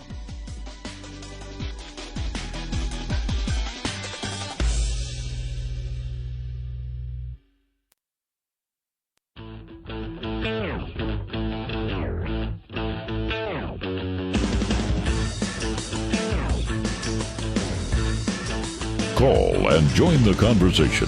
1-866-90-RED-I. Red-I Radio. And he is Eric Carly, and I'm Gary McNamara. Welcome and good morning. Thank you so much for being here. So we're just taking a look at some of the polls. Not only the polls about the election. I mean, this is the first debate, so it's interesting to see, okay, here are the polls right before the debate. What will they be afterwards over the next month? When is the next debate? September? Wow. That's a long time away. Yeah, because you have the RNC next month, and then August is the DNC, and then the debate. Yeah, the next debate would be, if it happens. Yeah, you're right. If it happens, when and so when I was just looking at this Rasmussen polling, and I haven't been able to get the exact numbers on it. Maybe somebody will do a story on it, saying that, and they'll actually pay for the Rasmussen detailed polling, but where it says that confidence that Social Security will pay out its promised benefits remain high, voters trust Republicans more than Democrats to deal with the issue. That's mind-boggling stuff I have not seen, I don't know, maybe since I've been doing talk radio. 35 years, where Republicans are viewed, because Republicans, people normally say, want to cut, and Democrats don't. You and I remember, I just had mentioned it before the bottom of the hour, that when Romney was running against Obama, the last night I said, this election, if it goes to Obama, will be the Ken and Ken, or the Kevin and Ken vote. And the Kevin and Ken vote were two guys I knew, Kevin and Ken. And both vote Democrat, both very successful careers, both, when we would argue economics, they'd start an argument with me or debate with me on economics, I'd win every time. I'm not saying that out of ego. I would just win every time on it. I guess you're right. And their argument was finally, yeah, but you know something? When the blank hits the fan, I believe that the Democrats will spend more money to take care of us than Republicans. And so that was an election where you saw on all the major issues, Romney led the exit polling showed Obama won. Mm-hmm. And we've always looked at that and said, maybe that was the Kevin and Ken vote that did that.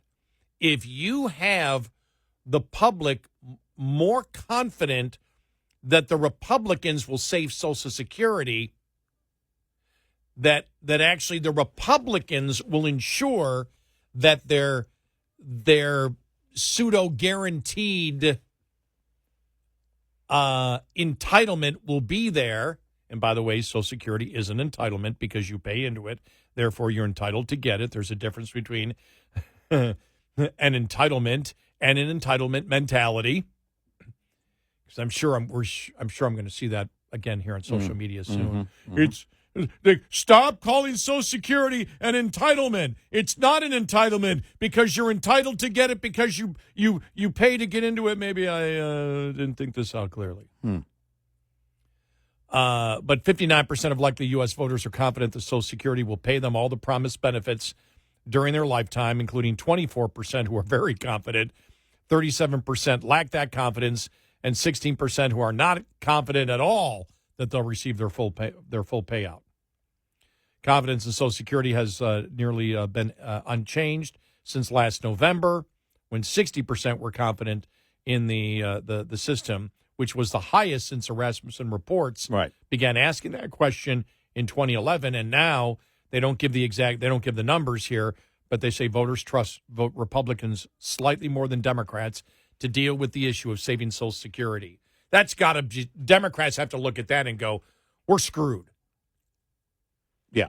Because we're the ones that have said, we're going to spend money, we'll borrow money, we'll do whatever we can to give you money, really, since I've been in talk radio, 35 years. That they'll spend, I'll never forget the one State of the Union address where Clinton was on there, and it was one of the longest State of the Union addresses ever, and it was just, and we'll provide you this, and we'll provide you this. He was actually mocked the next morning because it was like, wow. It was just, we're going to give you everything. And before you go to bed at night, tonight, I want every American to look under your chair because you all have new cars. It's it has been the game for, well, forever. Promise everything. And I don't know, are we getting to the point that Americans are learning they can't do everything? I think there was some of that. We saw examples of some of that, albeit temporary, during COVID with the expanded child tax credit and things like that. And it was like, okay, yeah. And the other spending during COVID, and it's like, yeah, but wait a minute. We know this can't go on forever because now it's causing inflation. When people get desperate and they're underwater, which they are now, then they start wanting more money from the government. National debt be damned, inflation be damned. But you really can't. You can only push that so far after you've already been to that brink and you know what's causing it. You know that it's not sustainable. And are we getting to that point? I don't know. Now, this is other polling where you just say, you understand why the Democrats are worried about Biden. Even if he had all of his cognitive abilities. Look at this one. This one shows you that this election is different than any election in American history, presidential election. Former President Donald Trump is the stronger candidate to protect democracy, a Washington Post poll found on Wednesday. A Washington Post, not New York Post. Yes. All right. Undercutting the Biden campaign's leading re-election pitch. Polling in 6 swing states that President Joe Biden won in 2020 shows that voters believe Trump is a greater defender of democracy than Biden, outpacing the current president by 11 points. Which candidate do you think would do a better job handling each of the following? Threats to democracy in the U.S., the Post and the Schar School of Policy and Government at George Mason University poll asked respondents. Trump, 44%. Biden, 33%. Neither, 16%. Both, 7%. The polls sampled 3,500 registered voters in Arizona, Georgia, Michigan, Nevada, Pennsylvania, and Wisconsin from April to May. That still isn't right now. That isn't people being able to digest everything for another month of what's happening as the polls in those swing states even move more to Trump. And he was ahead by 11 points. Inflation, immigration, and crime are much larger concerns among voters. Polls consistently show Trump leads in those categories. They're much larger than the whole democracy issue. It is unclear to many of us watching from the outside whether the president and his core team realize how dire the situation is right now and whether they even have a plan to fix it. That's scary, a Democrat strategist close to the Biden campaign told Axios. Even those close to the center, there is a hesitance to raise skepticism or doubt about the current path for fear of being viewed as disloyal, another person in Biden's orbit said. Many Americans don't recognize Biden's custodianship of our democracy, which is a bad sign for his campaign, said Justin Guest, professor of policy and government at George Mason University. Many Americans don't recognize, I got to say that again, that's the biggest load of horse manure kind of line I've heard in a while. I got to read that to Dad tomorrow. Even those close, many Americans don't recognize Biden's custodianship of our democracy. Yeah. Why would that happen? Because let's put it this way. If you didn't have January 6th, which the Democrats use all the time, or the Trump 34 felony convictions, it would be even. If you ask that question. 50-50, whatever. It's not a big deal. With January 6th, it probably at that point was Biden when it happened to a year afterwards. Right? Yeah. What changed everything? What put Trump in a lead that, to me, is mind-boggling? The amount to be up by 11 points, and this was over a month ago. This poll was taken, much of it in April and much of it in May, and the other part in May. The verdict. That was it.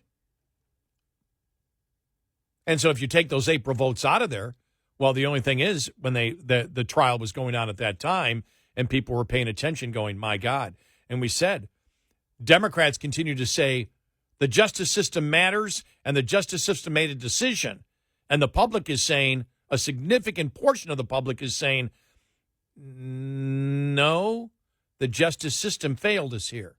You know, I think part of the problem that the Democrats had, I think they believed everybody was going to help them throw a huge parade after the verdict if it came down guilty. And it was just the opposite. And I'd been saying ahead of that, if it comes down, it's a guilty verdict. What they're going to do is they're going to bring it to the attention of people that weren't paying close attention to begin with. They weren't paying attention to all the details in the case. And that is a problem. It's a problem, especially for this case. It's not like a Supreme Court decision where you have to get in and, all right, let's go to the legal experts and have them plain English this. It was very plain and obvious what Alvin Bragg was doing and how Mershon helped him. And now, and that's what happened. People saw it and went, wait, what? You're essentially going after your political opponent here. And there's no doubt that they campaigned on this. And now you see this I think Democrats remember at first, it was the first day or two. Convicted felon.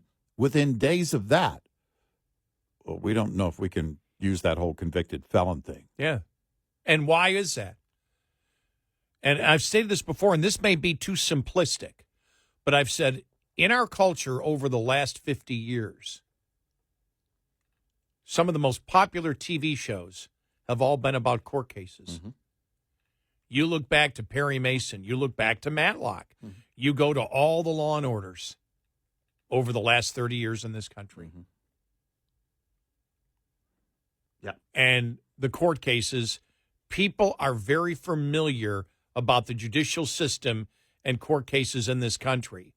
And when you had Democrats just a couple of days later saying, we don't know if we should be using the term convicted felon, well, the hell you wouldn't have that problem if you knew it was a solid conviction. Right. If you knew, nobody's defending, using as another example, Hunter Biden. Nobody's saying Hunter was railroaded and the judge. Nobody's saying that, are they? Nope.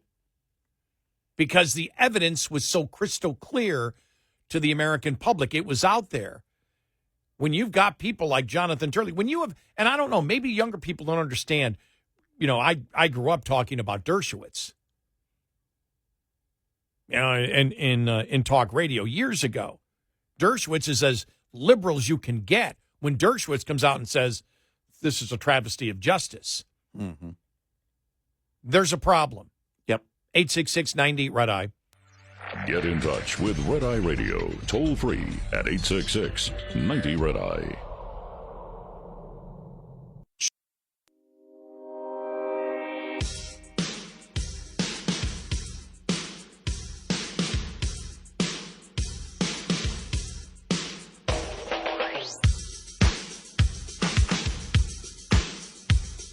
It's Red Eye Radio. He's Eric Carly, and I'm Gary McNamara.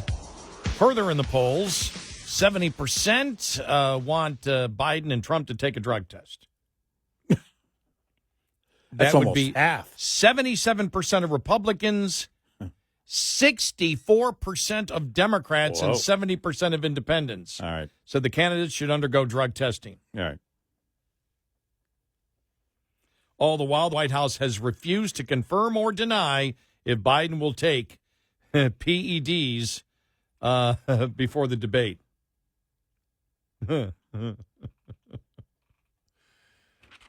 64% of why? I'd like to ask the 64% of Democrats, why do you want both candidates to take a drug test? Is it that they think Donald Trump is on drugs?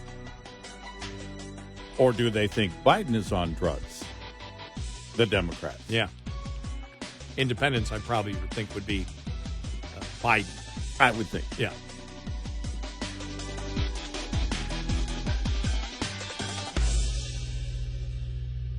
This is Red Eye Radio on Westwood One.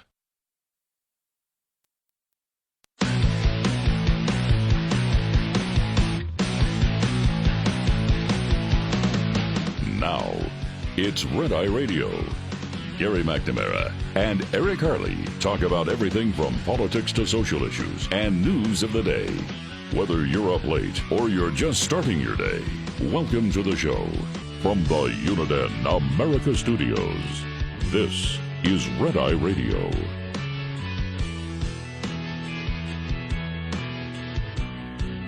It's Red Eye Radio. He is Eric Carly, and I'm Gary McNamara. Welcome and good morning. Looking at other stories out there. This latest polling out of Montana shows Republican U.S. Senate candidate Tim Sheehy with a narrow 3-point lead over incumbent John Tester in a recently completed survey of likely voters in Montana.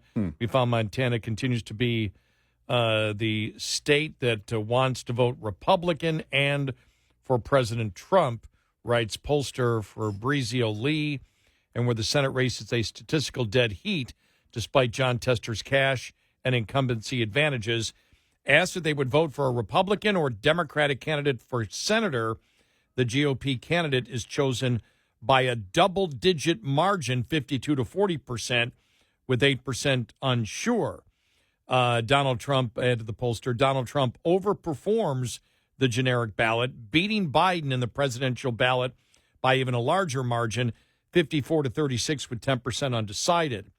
On a full ballot that includes a libertarian candidate, he leads 46 to 43%.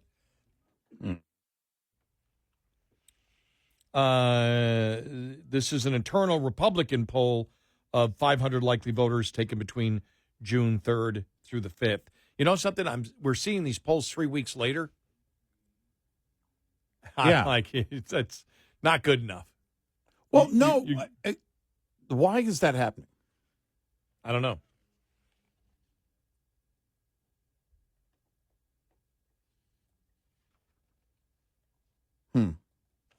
I don't know. Well, no, because, I saw a headline.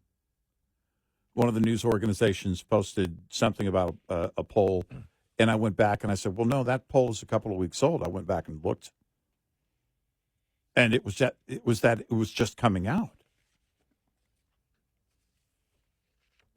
And I know it takes a few days to do the breakdown, but does it take 2 or 3 weeks?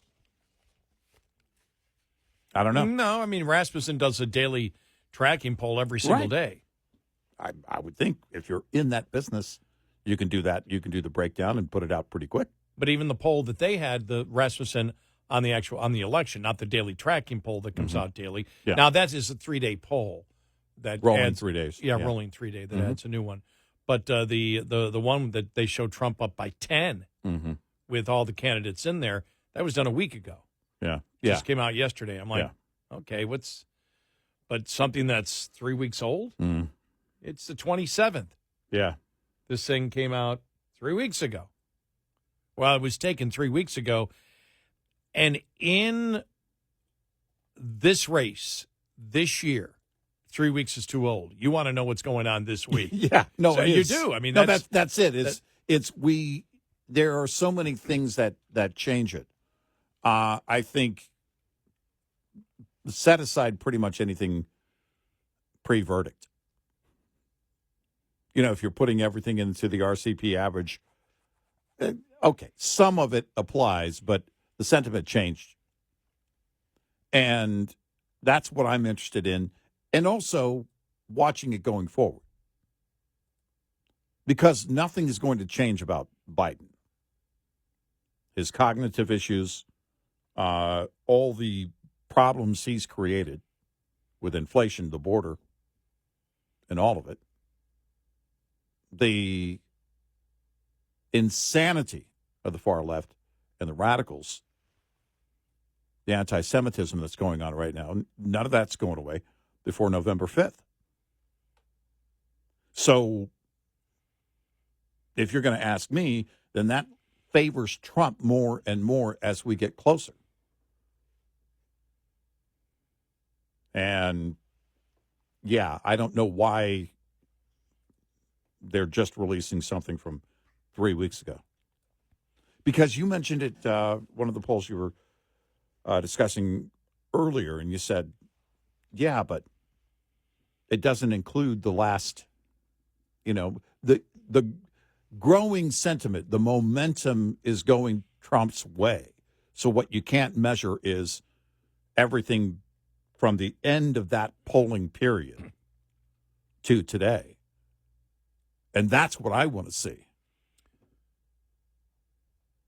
Yeah, because this week, for example, all of a sudden the murder of American citizens and the 12-year-old by illegal immigrants, the alleged murders by illegal immigrants, that has just hit in the last couple of days. Right. And it's been every day. It's like you see it every single day.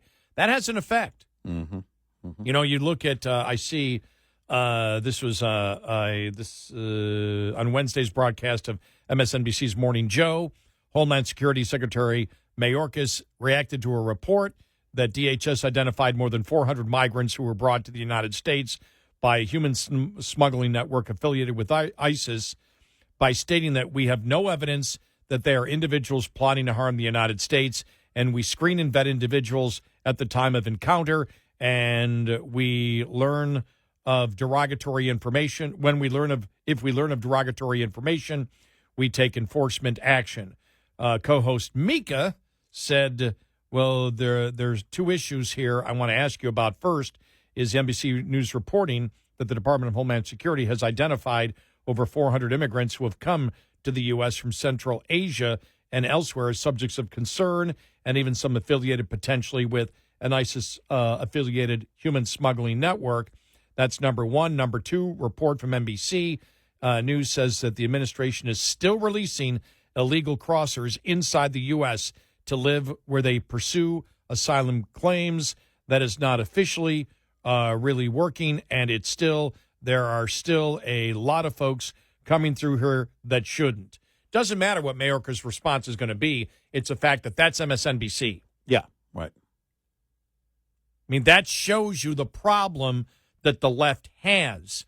Unless you're a paid surrogate, you're having trouble defending Trump. Excuse me, Biden.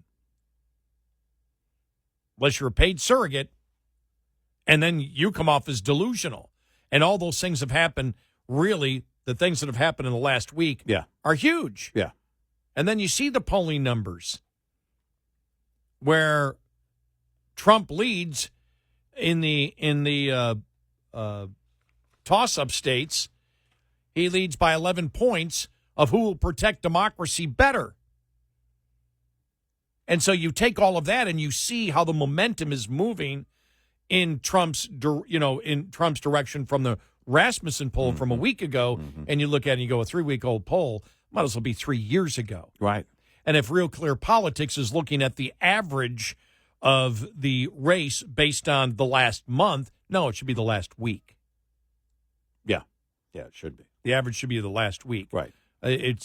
Things just move too fast, and there's too many issues out there. And when you see the example, the 70% of Americans want both the candidates drug tested. Would you have had that number 10 years ago that would have asked that? And I said to you before, I said 64% of Democrats want both candidates drug tested, and we chuckled a little bit and said, and I said, well, maybe a lot of them want Trump. No, they probably want Biden because if he didn't pass it, it's still time to get him out. They know. Yeah. Nobody's accusing Trump of doing drugs. Right. No one. Because his history is known. He doesn't drink. He doesn't smoke. Right. He doesn't do drugs. That's not true. Everybody knows that. And look at everything that's fallen away, too, Eric. Remember, just a couple of last week. The cognitive problems of Trump, gone. Well, nobody's talking about that. The problem with the left is that they had to co-opt everything that the right was saying about Biden and try and apply it to Trump. Yeah. They had to try and blend it in. And one of those examples is something that hit me, and it was the day that the verdict came down for Hunter Biden. And I saw this liberal analysis saying, well, this election season is going to be more about the courtroom than it will be the campaign trail. And I thought, they're just trying to blend it all in. And those are two very different cases. In fact, the one against Trump, the Alvin Bragg case against Trump, is nothing when you look at it on its merits. And the one with Hunter is the evidence is clear. Yeah. And I've always stated that, and I know I've never heard anybody put it this way, but I just say, what affects American culture? TV. What's been on TV 50 years, 60 years? Perry Mason. It's still on today. I think it's on, MeTV? Is it? I got friends of mine that go, I always watch Perry Mason still. Well, you're talking about a judge. You're talking about stuff that goes on inside the courtroom. Matlock was extremely popular. People watch what go in the courtroom. And then the last 30 years, Law and Order. Mm-hmm. People know how courtrooms work. They may not be able to tell you the three branches of government, But they've watched enough Law and Order to go, well, that judge is crooked there. And so you've got, think about this. Think about how amazing it is with the entire mainstream media against Trump, the celebration of 34 felonies, a convicted felon. By the way, we had somebody write to us and say that somebody on one of the networks referred the other day to Trump as a convicted felon. That's not our point. We're not saying they're not. We're saying the debate is active of whether it's the right thing to do. And the reason they're doing that is because it's not working. Right. They see the polls and they realize, well, how do we get out of this? The American public now views independents. More independents now view that the judge was crooked and the DA they was see crooked. that, and they know that if they call him a convicted felon, they're just reminding people of the lawfare, which favors Trump, not Biden. Yeah. So you use that term, and that becomes problematic. Look, it wasn't an accident that Trump put out his mug shots. We said it that night. That's going to be, they're going to use that for fundraising, and of course they were. I said to a friend of mine the afternoon the verdict came down, I said his fundraising is going through the roof as we speak, and it was. And the left was waiting for that. They're waiting for the parade. They're expecting everybody to jump on board for the parade. They believe everybody thinks like they do. They believe they can win with these tactics, and they can't. They believe this is winning for them. It's not. And I think that's the problem. On top of, you add lawfare to the border and inflation and the radicals going after Israel and Jews. Oh, my gosh. Yeah, we haven't got to that. You know? People are being bombarded by this every single day. And you think that it doesn't change hearts and minds? Of course it does. I don't expect California to go for Trump. But I do see right now the trend in the polls, and it's not working for Biden. You and I have covered enough political campaigns in our life. I've been in talk radio 35 years, but in charge of, news departments and everything for over 42. Your career as well, 40 years, right? 35, 40 years now? 40 years. And you've, we've been involved in it. We know when a campaign has run out of arguments and starts rehashing the same old ones. And you made a great point. When a campaign starts saying we have to accuse the opposition's candidate of what they're accusing our candidate of, except the evidence doesn't exist, for example, of a cognitive decline in Trump. Right. Then they've lost. They've got nothing. And especially the Democrats, because the Democrats have always had, again, up until recently, it's worked for them. They could create lies. They could create a lie about Charlottesville. They could create a lie about a number of things, the Russian hoax, and all of this was working for them. It didn't work in 2016 on the election, but they didn't stop there. They went after him after he was president, and they believe it works until lately. And so now you see them co-opting what the right is doing. Well, we'll just accuse Trump of the same thing. While they're both old. See, they both have cognitive issues. And they try and meld it into one big lump of, a couple of old guys. Well, the fact is, Trump's party is supporting him, and Biden's party is not supporting him. The rank and file don't want him to be the guy. I mean, technically, he's the guy, but if the majority had their way, he wouldn't be. Well, you look at Newsom, for example, his State of the State address. he's blaming Republicans. Yep. Nationally and everything Right. else for the problems that California's in. Right. It's completely run by Democrats. Right. They've run out of what the problem, and we said this a while back. The problem for the Democrats is not Republicans, it's reality. Yeah, it is. It is. It's the fact that everything that they had promoted in the past was all abstract. Right. If you elect us, this will happen in the future. Right. Well, we the opposite. We plan to do this. Right. The opposite happened. Right. Newsom has no arguments except to blame conservatives who aren't in charge of California, Right. or the Trump who isn't in control of the executive branch. He'll blame everybody but himself because he's got nowhere else to go. Right. 866-98 Red Eye. Brought to you by Hot Shot Secret. Hi, I'm Jen Loomis, a transport safety expert at JJ Keller, and I'm here to share a tip on roadside inspections. Once a roadside inspection is completed, the officer will close it out, which involves the officer writing or typing up the report. The more the officer found during the inspection, the longer this will take. If violations were discovered, most officers, as a courtesy, will explain the violations to the driver.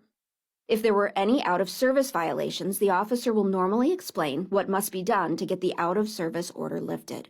Drivers need to be very attentive during this part of the inspection. The driver also needs to read and understand the complete inspection report.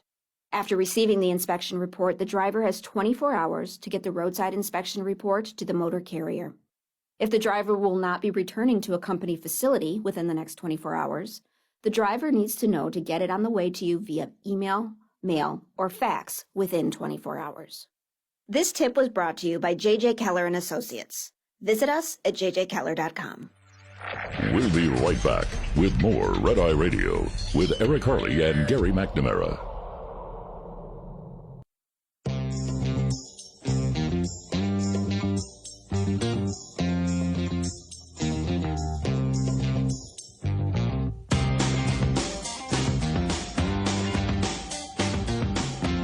It's Red Eye Radio. He's Eric Harley, and I'm Gary McNamara. Best advice I saw for the President Trump, comes from Washington Examiner. Anyone who suggests that Dana Bash and Tapper will be fair and impartial moderators should be laughed out of the polite company. They are partisan operators who are operated as such when they pretend to referee Thursday's debate. Trump, however, has an opportunity to turn the stacked deck in his favor. Every time that Bash and Tapper behave as the partisans they are, he can point out how this shows just how badly the political and media establishment want to keep him out of office, with the Biden administration and the big city district attorneys even going so far as to prosecute him on bogus charges. But, as they say, he's got decades of television and entertainment experience. He shines when the spotlight is on, but he must maintain his cheery disposition.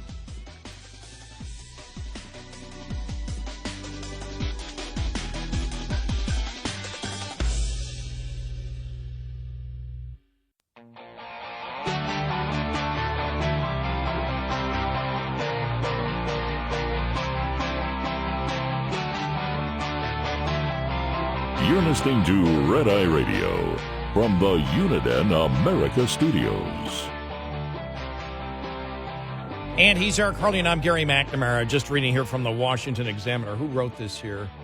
Let me just see. Jeremiah Puff. Trump can turn the biased CNN debate into his advantage. Well, he always has the opportunity. You always have the opportunity to do that. Mm-hmm. And one would hope that he could. And he just writes here, with his decades of television and entertainment experience, after talking about the fact that, look, Bash and Tapper are just going to, go for Trump's throat. That's what they're going to do. He goes, with his decades of television and entertainment experience, Trump thrives when the spotlight is on him. But if he is to be successful in turning this biased spectacle in his favor, he must maintain a cheery disposition and avoid coming across as angry and bitter. If he is able to accomplish that and maintain his unique and entertaining sense of humor, the former president can further distinguish himself and his pledge to make America great again from the grumpy and angry partisans who will be eager to tear him down on the debate stage. I'm thinking about this, and what he's asking is, Trump, be like Reagan would be on stage. Because Reagan never lost his sense of humor. He never lost it in a debate. Right. You know, there you go again. Mm-hmm. But they're the ones that are angry. Tapper's angry. Bash is angry. Biden is angry. Trump has every reason to be angry, but how do you win? And as he also wrote here, he said Trump has an opportunity to turn this stacked deck in his favor.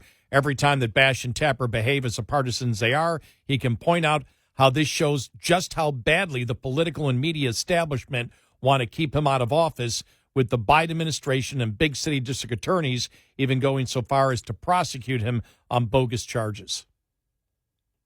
And then you can go after. We talked about this yesterday. You can go after Jake and go, yeah, Jake, you're the same one that lied for this administration. You promoted the Russia hoax. Yep. You, promoted, what was the other one here? I got mind blank here.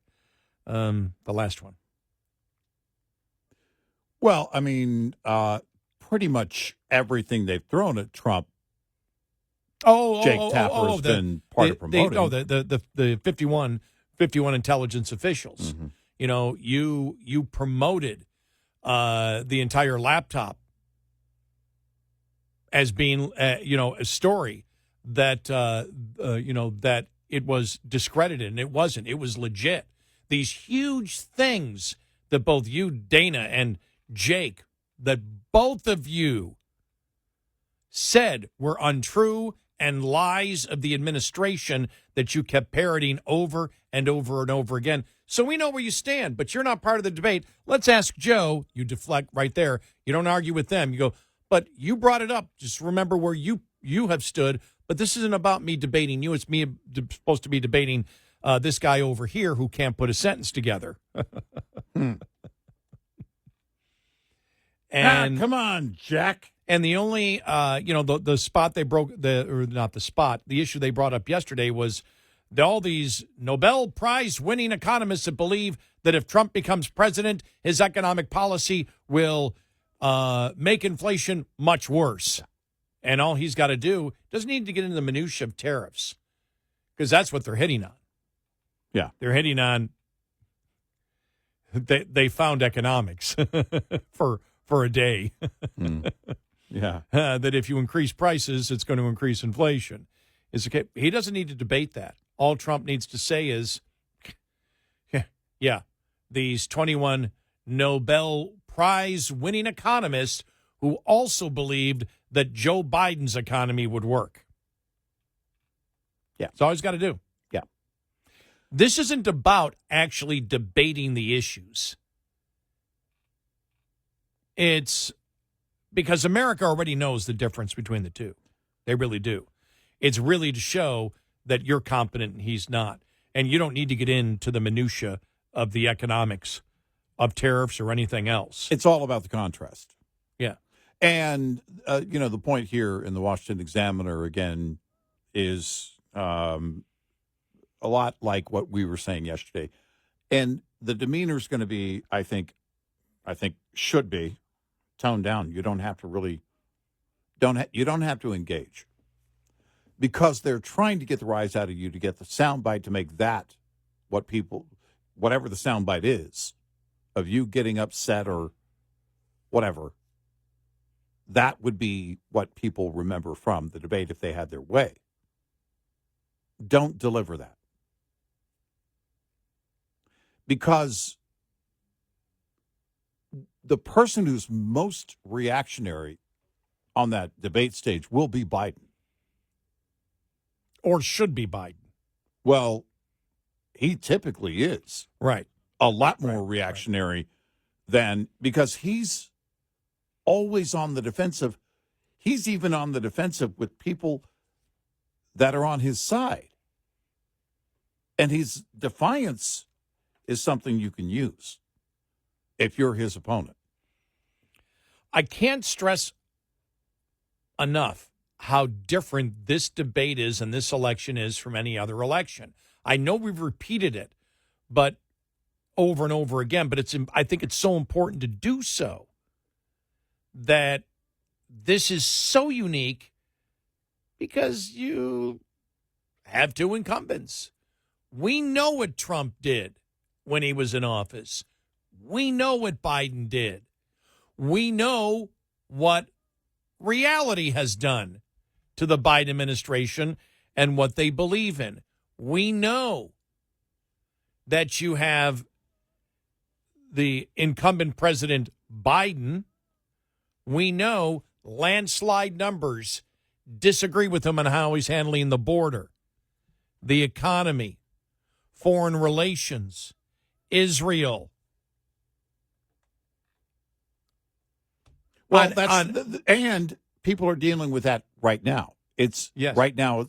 They're not dealing with the Trump years right now. In fact, the tendency by voters is to, because history is always a little bit kinder than the current moment. And certainly the toxicity for Trump has depleted a great deal. But beyond all that, man, I'd love to have prices go back to just 2019 and people live there. Now, reality is that Trump isn't going to be able to bring prices back, but the idea would be they can bring spending power back by expanding wealth. And that's the goal. That would be the goal because anything else is unrealistic. You know, who did I hear? Who was, Bill Maher was doing an interview and was talking about the craziness of the Democrats. Mm-hmm. But I still won't vote for Trump. Mm-hmm. And it's just like, because he talks about Trump being a radical. And I did see an article yesterday saying Trump is the normal one here.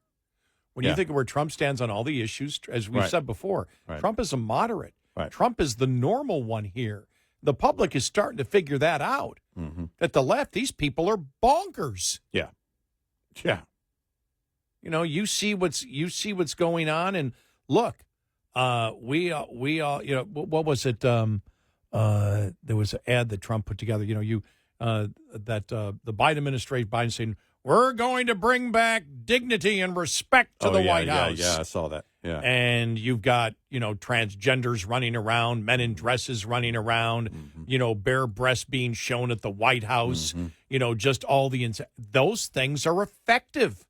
Oh, yeah. Yeah. And it's got nothing to do with the fact that, look, live as you live. It's the fact that that's what you want to promote, that this is what the United States is about. This is a majority part of what the United States is about. This is what we want to get out there the first. Who was it from the Coast Guard?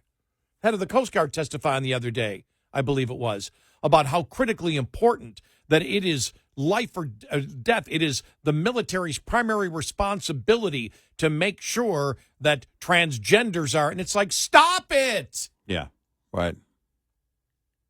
You're nuts. Look, if you want to do whatever you want to do, fine.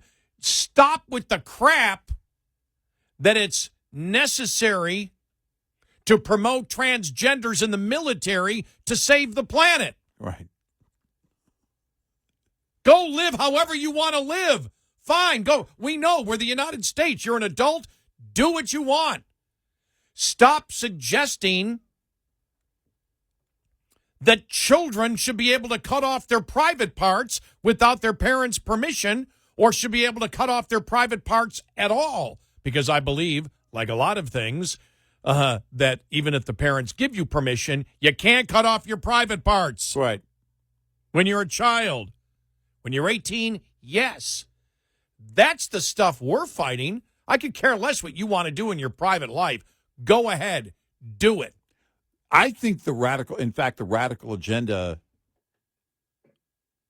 because people are not, we talk about, all of those that are on the forefront of fighting for women in sports and fighting for all of this, and the fact that Disney went after DeSantis. And when they did that, I made the point that, they think they're going after Republicans. They're fighting with the parents. And most people, the overwhelming majority of people aren't going to be vocal. They're not going to appear on Fox News, but their hearts and minds are changing because they see the radical behavior. That's what the left doesn't get. You know, somebody has to go after Bill Maher on his show, and they don't. Even the Republicans sit there and they giggle with him, and you can giggle and they say, fine, I'm giggling with you, but you know something? I saw you do the interview. You couldn't give one reason on the issues not to vote for Trump. Right. You don't like him. You say you don't like him. You say he's a radical. Where's your radical on the issues? Yeah, where's your radical on the issue? What makes him totally unqualified when you compare him? Because that's what you have. You have the choice of the two people. Right. And what makes Biden better? What issue? And it's killing them. I mean, the two most damning things that I've seen in the last couple of days is, number one, where the public believes that Republicans will handle Social Security better. And then the poll on democracy. Mm-hmm. Because those are the two main talking points. We'll take care of you more, and we'll save the democracy. And both are failing miserably for Democrats. And that's all they talk about. Right. Where do they go from this? Where do they go from there? Where do they go from there? We'll spend more, and we've got a better security blanket, and we'll save democracy. Both of them are failing miserably right now, this week. And if they don't have those things, I mean, the very pillars of liberalism. Right. I mean, spending and also making you believe that the right is all about fascism. That's where Antifa came from. Mm-hmm. And if they're not winning that, we're going to preserve democracy, and the people aren't buying it. Wow. Yeah, I know. That's the thing. The that's what really hits me right now. That's where the country is going. Those are the two mind-boggling polling numbers that I see out there. Right. 866-90 Red Eye. Coming up, more with Gary McNamara and Eric Harley. It's Red Eye Radio.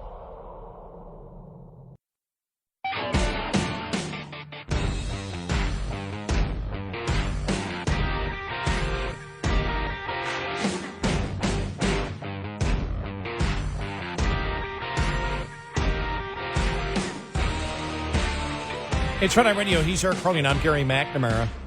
You know, I part of me thinks, and again, you never know where the American public is and until you actually have the election, but a part of me thinks that if Trump just gets out there and just is calm, no matter what they throw at him, because the public's already digested January 6th.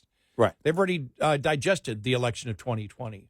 All he has to say is, look, we saw some problems in 2020, and we've rectified a lot of them, and we're looking to the future of having more secure elections. Don't answer the question. Don't challenge them. Just move on and say it calmly, and just, you win. You win because the American public's already behind you on all the issues. They've already processed anything that the left is going to pound on you. Don't address it. And if they try and bulldog that as, who was it, Stephanopoulos, suggesting they don't even do anything else until you get them to answer these questions, they're going to look like the bad guy. That's If they keep on that and but Jake, we're talking about 2024. That's why we're here. Yep. And but will you? And look, they can't win it. Jake Tapper's not going to win it. He's not going to win the debate. Biden's not going to win the debate. So all you have to do is remain calm and stay on it. The contrast is going to win it for you. Just stay calm.